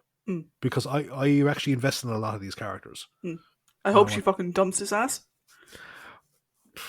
Maybe like fucking gives him the cold shoulder for a while to at least, get no. He doesn't fucking respect her. Dump his ass. Ian would never treat Barbara like that. That is very true.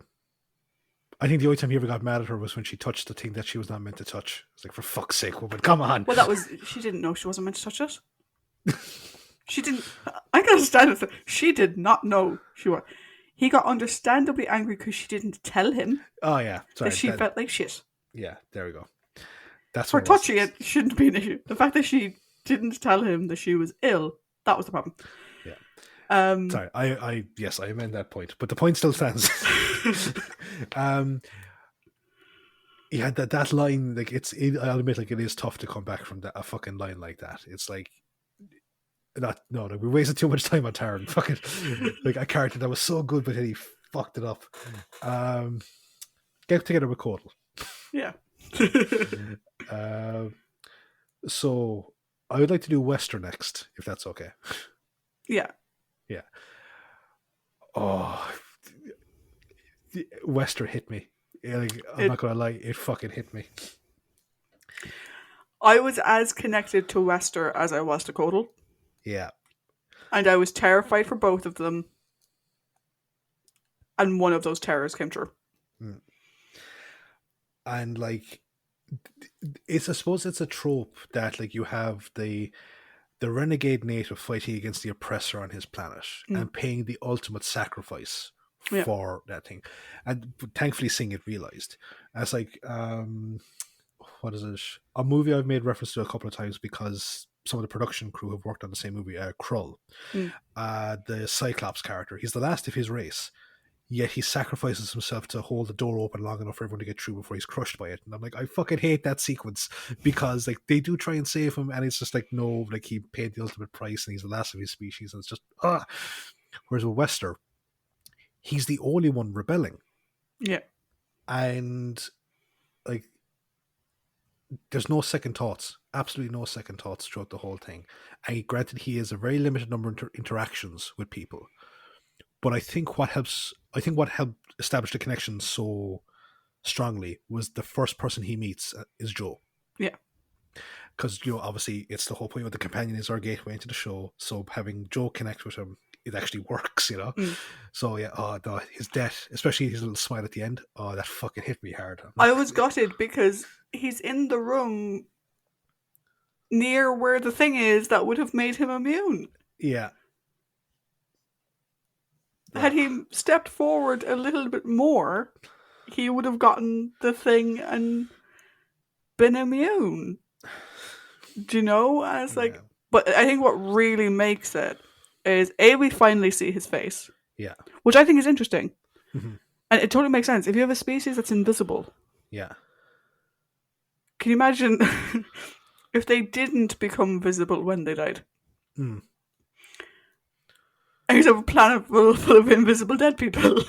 Yeah. That'd be scary as fuck. What the fuck do I keep tripping over? But it's the fact that he has this very small smile on his face. Yeah. And he dies. I won't say he dies happy. I think that's probably going to. He dies content. Yeah. And when you consider the fact that, like, when he first met Jo, he seemed really afraid. Mm-hmm. Like, the fact that she was going into... Because, like, he could have, and we may have seen in other types of stories like this that he would have, he could have bundled her into a basket and pushed her in himself. Yeah. But he wasn't brave enough. No. He stayed outside and left this friend that he had made go off on her own. But then at the end, he had the courage to do it himself. What's actually even the most gut-wrenching part of it is the doctor is right outside. Yeah. And you're wondering, because you keep hoping the doctor will find a way to solve the problem so he doesn't have to do it, so that Wester doesn't die. And it doesn't work. No. Do you know? It was actually like it was so gut wrenching.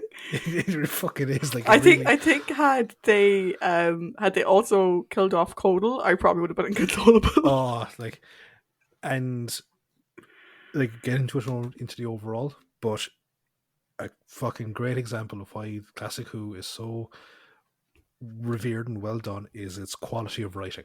Oh yeah, the connection you have with the characters, yeah, regardless of the fact that they're wearing like weird purple fur coats, or that half the Daleks are made of wood. Yeah, like despite the Barry that's misgivings about the sets and everything, you don't fucking care one jot because the writing and the acting is so top notch. Yeah, it really is. And there's Latap. Maybe I should have saved Wester to last. I know. Kudos to his actor. You know, yeah. His actor was great, but Latap was such a fucking waste of space. He does nothing. Pretty lady who I've just met and shared 6 words with. You are now my reason for living. But like, fuck off. Rebecca actually does something. Yeah. Latap does nothing. He slides a bomb across the floor, almost like a curler. Like he's at your profession. And guess what? We've seen Jo could have fucking done that herself. Yeah. Because she's used the bombs before. Oh, like, he falls in love with Jo in the space of 24 hours, if even. Because bear in mind, usually when the Daleks talk about time, they use the word rels, which is basically the equivalent of an hour. Here they say cycles. Half a day on this planet. And you're like, so this planet doesn't even have like an appropriate number of hours for you to say how many hours it is. He's such a waste of space. Yeah. Well, he's a waste of screen time. Yeah. There we go. That's probably better. I was being perhaps a bit too harsh. Yeah. No, he is like, because it's just like, you're now my reason for, like, I found a reason for living, and Joe's like, well, good for you. That came out of nowhere. Because you feel kind of bad. It's one of these things where it's like, Joe was just being nice. I don't get. It's not like in Peladon where Jo, you can see her start building up feelings for Peladon, and then he keeps fucking it up. But she starts building feelings for, and they've met since the first fucking episode. Just they had the full story to know each other. Yeah. She taught him how to shake hands, which apparently, I'm going to be a bit politically incorrect here, but it's the only way to describe it. Is Latap a bit slow? Because clearly the other members of the crew understood what a fucking handshake was. I don't think he's slow. Like, I don't think he is. Like, no, okay, but okay, he's definitely. And my apologies for being so politically incorrect. It was the only way I could think to describe it. No, he's definitely smitten. But like, I don't know. It's just like, that's because the problem as well is that because of the fact that you pair him off with Jo for their, which also I don't get what their mission was about. They were to go to the thing and climb down. So was that in case the others didn't make it? Yeah. So okay. What it was is that both groups were to get into the city. One through the front, disguised as Spiridons with a Dalek, and the others to get down the ventilator shaft. Whichever group got there first would wait for the last possible moment for the other group to arrive before sealing off. Okay, that makes more sense. Yeah. But the whole time they're together, he's holding her hand, or she's holding his hand. I would say the other way around. I would say she's holding his hand. Yeah. You could see it that, that's them building a relationship.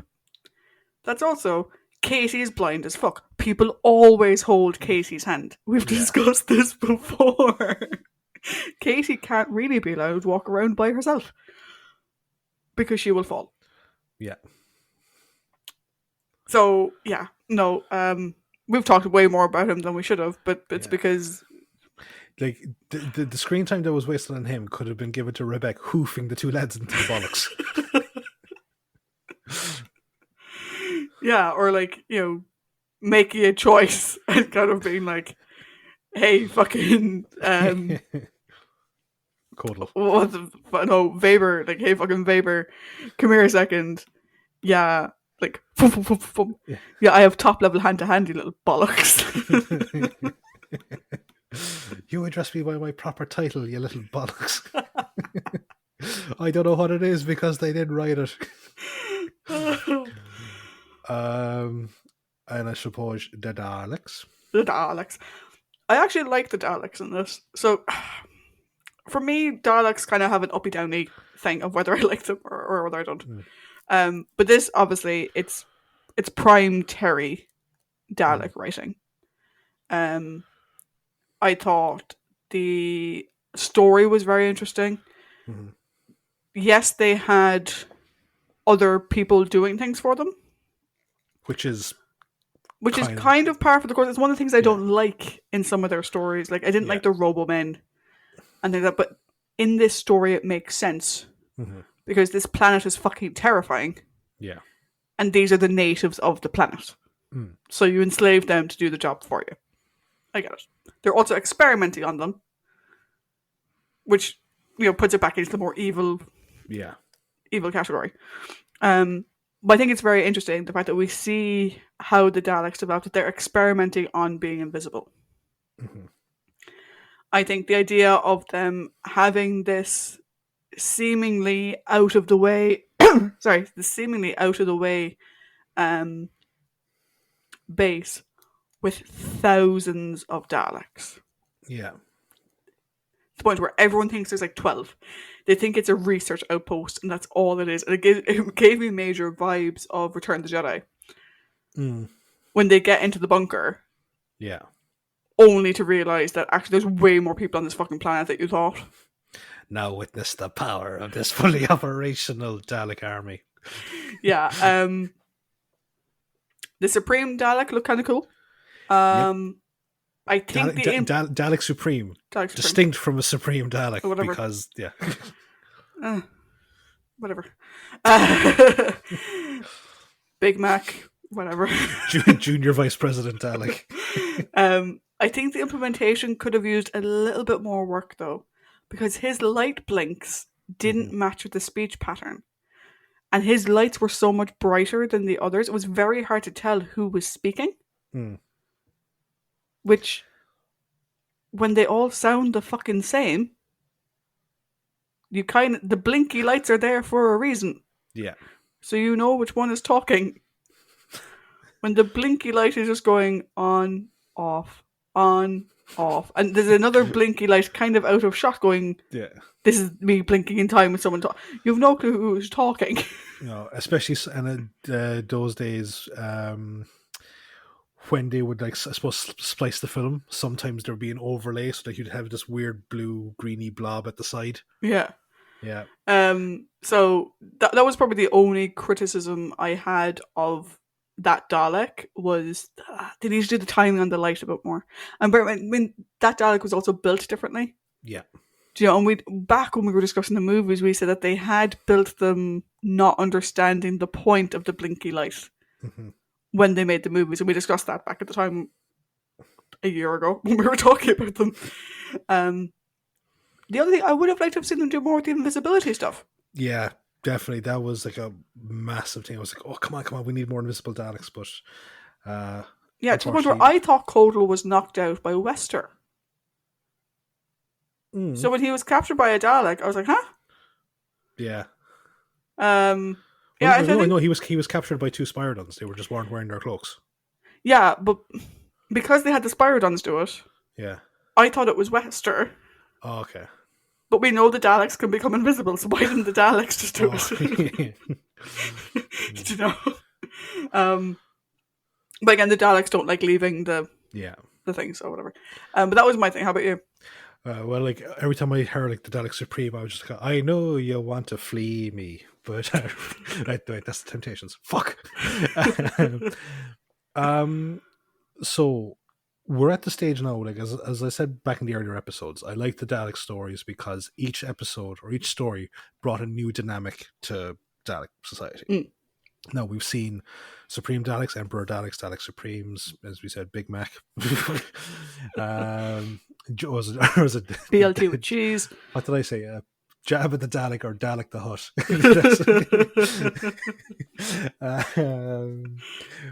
But stuff that I liked were actually, one was a throwback to Dalek Invasion of Earth, the virus bombing of the planet prior to invasion. Mm. I like that because it shows that the Daleks really are fucking evil. Like, to the extent of it was like, it wasn't just humanoid, it wasn't the native Spiridons themselves, it was every fucking piece of flora and fauna on that planet was going to be reduced to mulch. That is a horrifying concept. Like, how do you kill a death world?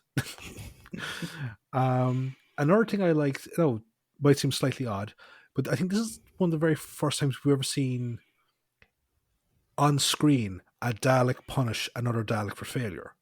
Yes. Because I actually quite liked that scene. I thought it was done very well. Because in Dalek's Master Plan, we had the thing of where they blew up the scout ship that failed to capture the Doctor and the others. But that was like, well, obviously the fucking thing is missing, but it was done through a view screen. This one was up close and personal, so it's no different than, like, an officer pulling his gun out and shooting his man for failure. I thought that was incredibly well done. And it just shows the brutality of the Daleks, how they don't suffer failure. Other than that, there wasn't anything hugely new here. And I have a point, but my major point about the Daleks would actually come into my overall. So we'll kind of get onto that there now in a sec. But other than that, Daleks doing Dalek things in a Dalek-y way.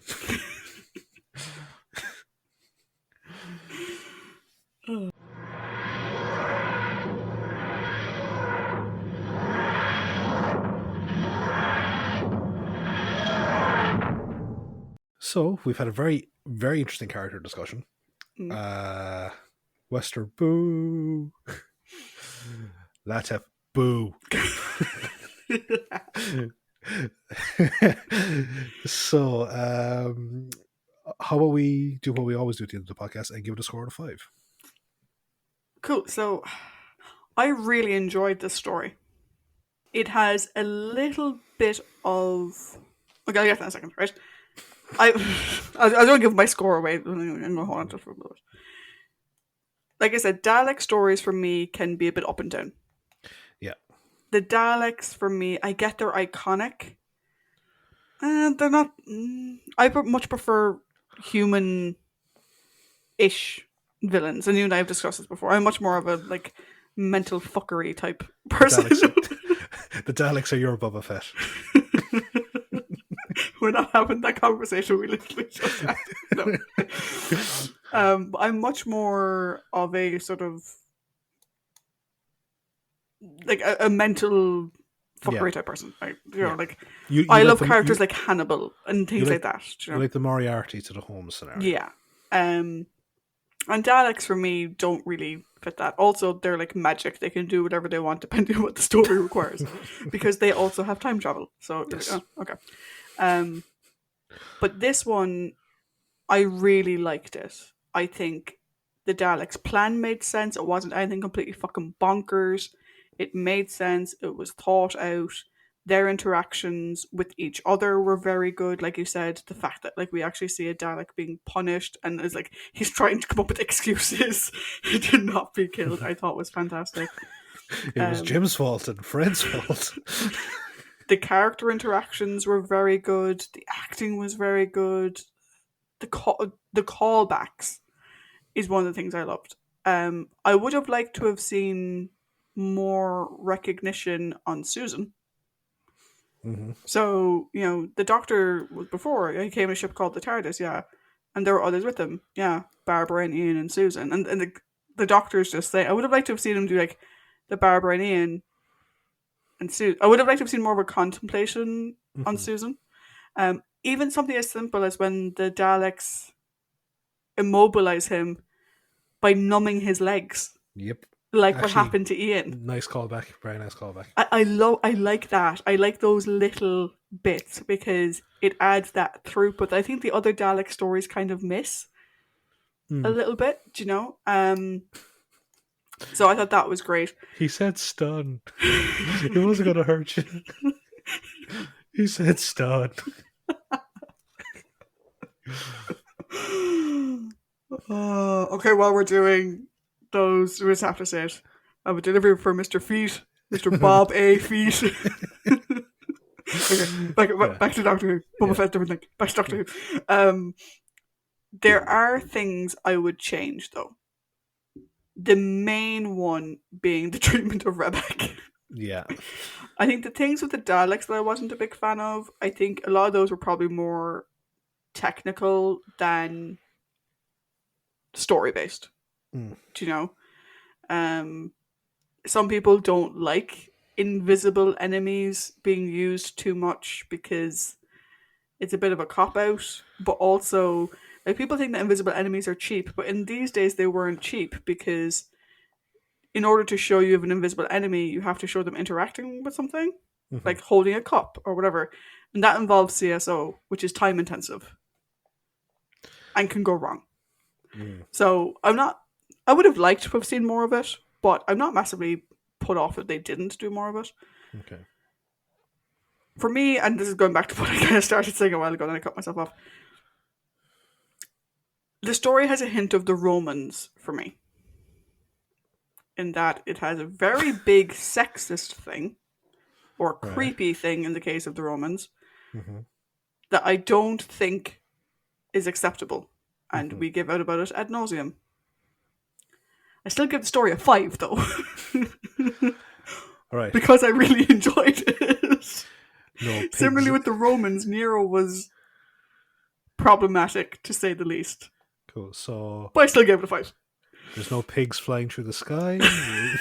Apparently hell is still going pretty hot. So yeah, Tricia Brady giving a Dalek story 5 out of 5. Yeah, I really enjoyed it. I was so into it, and like I was just bammed out on the couch going, this is really fun. And I think it's because I kind of made mention to it. It kind of takes 2 of my favorite classic stories, which we're yet to see, and merges them together into one. Which might not be the best way to look at it, but that's what it does. Also, like when you were saying, like, it reminds you of the Romans. I'm like, yes, the infamous scene where the Benny Hill music as a Dalek chases Jo around the place. You knew what I meant. Yeah, I knew what you meant. So yeah, I gave it a 5, which is shocking, I know. But I can give 5s every now and again. This is my second one this season, which is also bonkers. Yeah. How about you? Right, so I'll get the negatives out of the way first.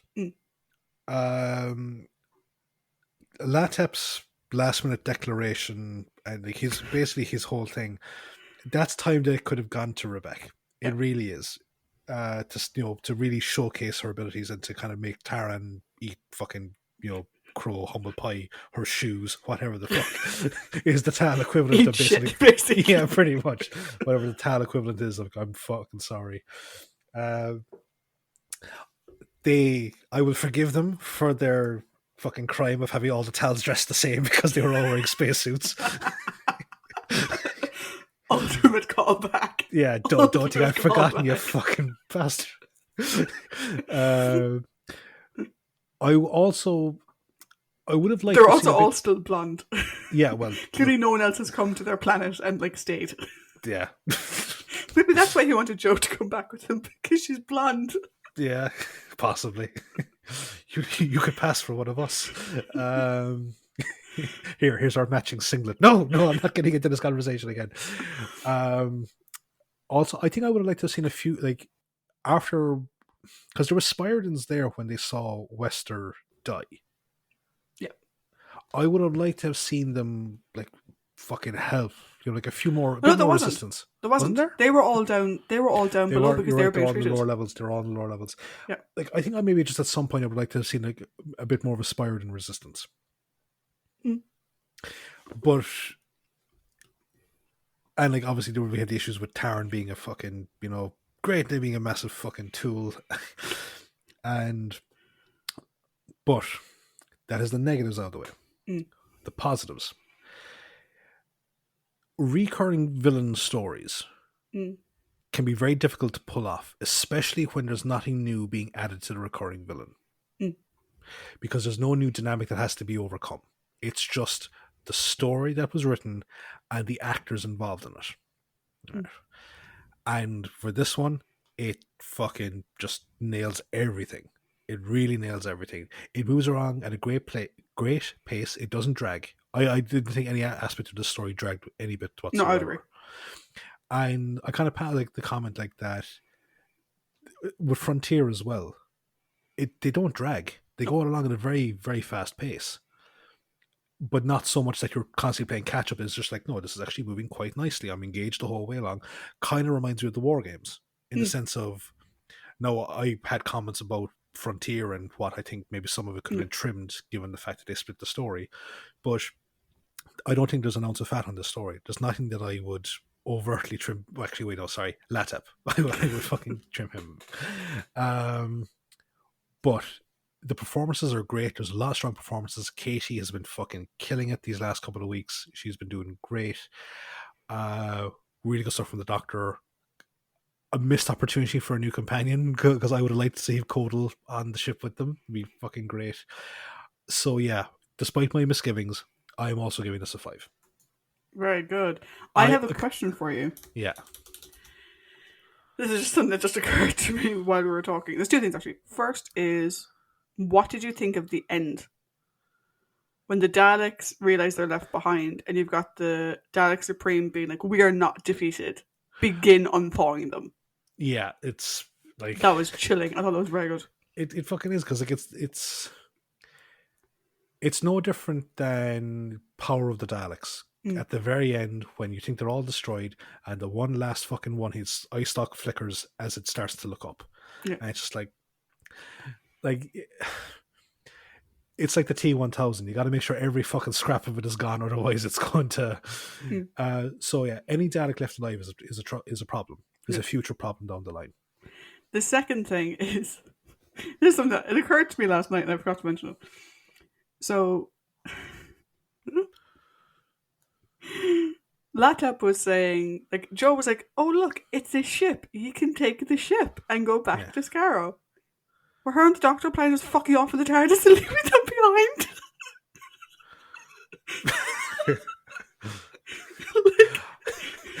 I said we'd help you with the mission. I did not say we'd help you get home. Because at that point, yeah, the Thals still think this is a suicide mission. Like, what? Is he not going to drop them off? Is he not even going to try? I think it's a case of, oh good, we don't have to make a fucking detour. But no, because like, that would be what the Doctor and Jo were thinking. But they clearly never mentioned to the Thals, like, we'd be happy to take you in our ship.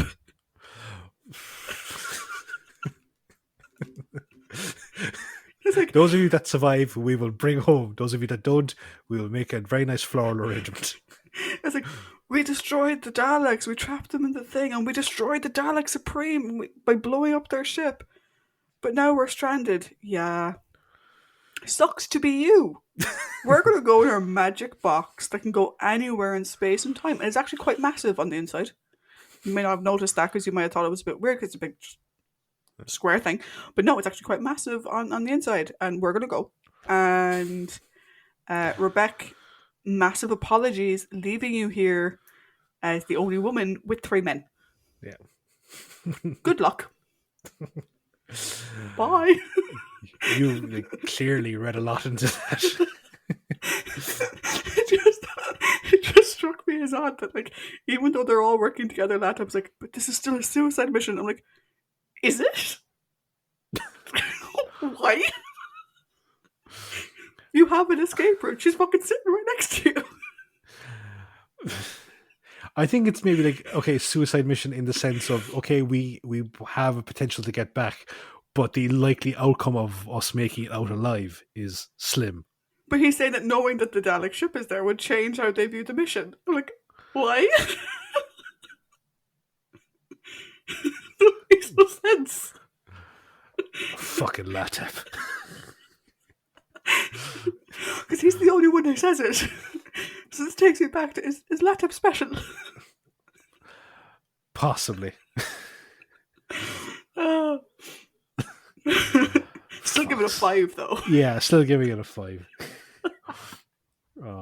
No, because like overall, like I really enjoyed this. Actually, it was a point I had about Weber. I thought you said Vader there for a second. No, it's a point I have about Weber. A movie that I really enjoy watching, and I've mentioned it once or twice, is The Guns of Navarone, with Gregory Peck and David Niven and a few others. And the scene like where Taran like takes Weber's gun is like, if you don't follow my orders, I'm going to kill you. Like there's a really good scene in that where like David Niven confronts Gregory Peck's character over like taking decisive action to kill a spy in the group. Not going to say who, I'm just going to say everyone watch the fucking movie. But the decision's taken down to Gregory Peck's hands when someone else does the deed. And then he's just like, like, you've got me in the mood to use this thing. You better fucking do what you're meant to do. Otherwise, by God, I'll start using it and I'll use it on you first. And it's just like, that's the thing. There's only so far you can push Taran before he fucking, right, you wanted action, here's fucking action. And so yeah, like there was just like a fucking thing that came into my head. But yeah, no, 5 out of 5, really. I could easily see myself watching this on a Saturday, not a bother. Yeah. And so our averages for the season overall, not doing too badly. You're on 4.13, I'm on 4.5. The only dip there really is your 2.5 for Carnival. Yeah. So we come to the end of the penultimate episode of season 10. And based on those ratings, this potentially has the potential to become our highest rated season. Yeah. If it sticks the landing. Yeah. Will it stick the landing next week in the Green Death? You'll have to tune in next week to see. Actually, no, sorry. Maybe our second highest, because season 7's rating at a 4.63. Oh yeah, Liz, obviously. Yeah. Duh. Liz, duh. Hodor. So yeah, it'll be interesting. So yeah, the Green Death. God, there's some fucking lovely trivia about that. Talk to you next week, guys. Bye.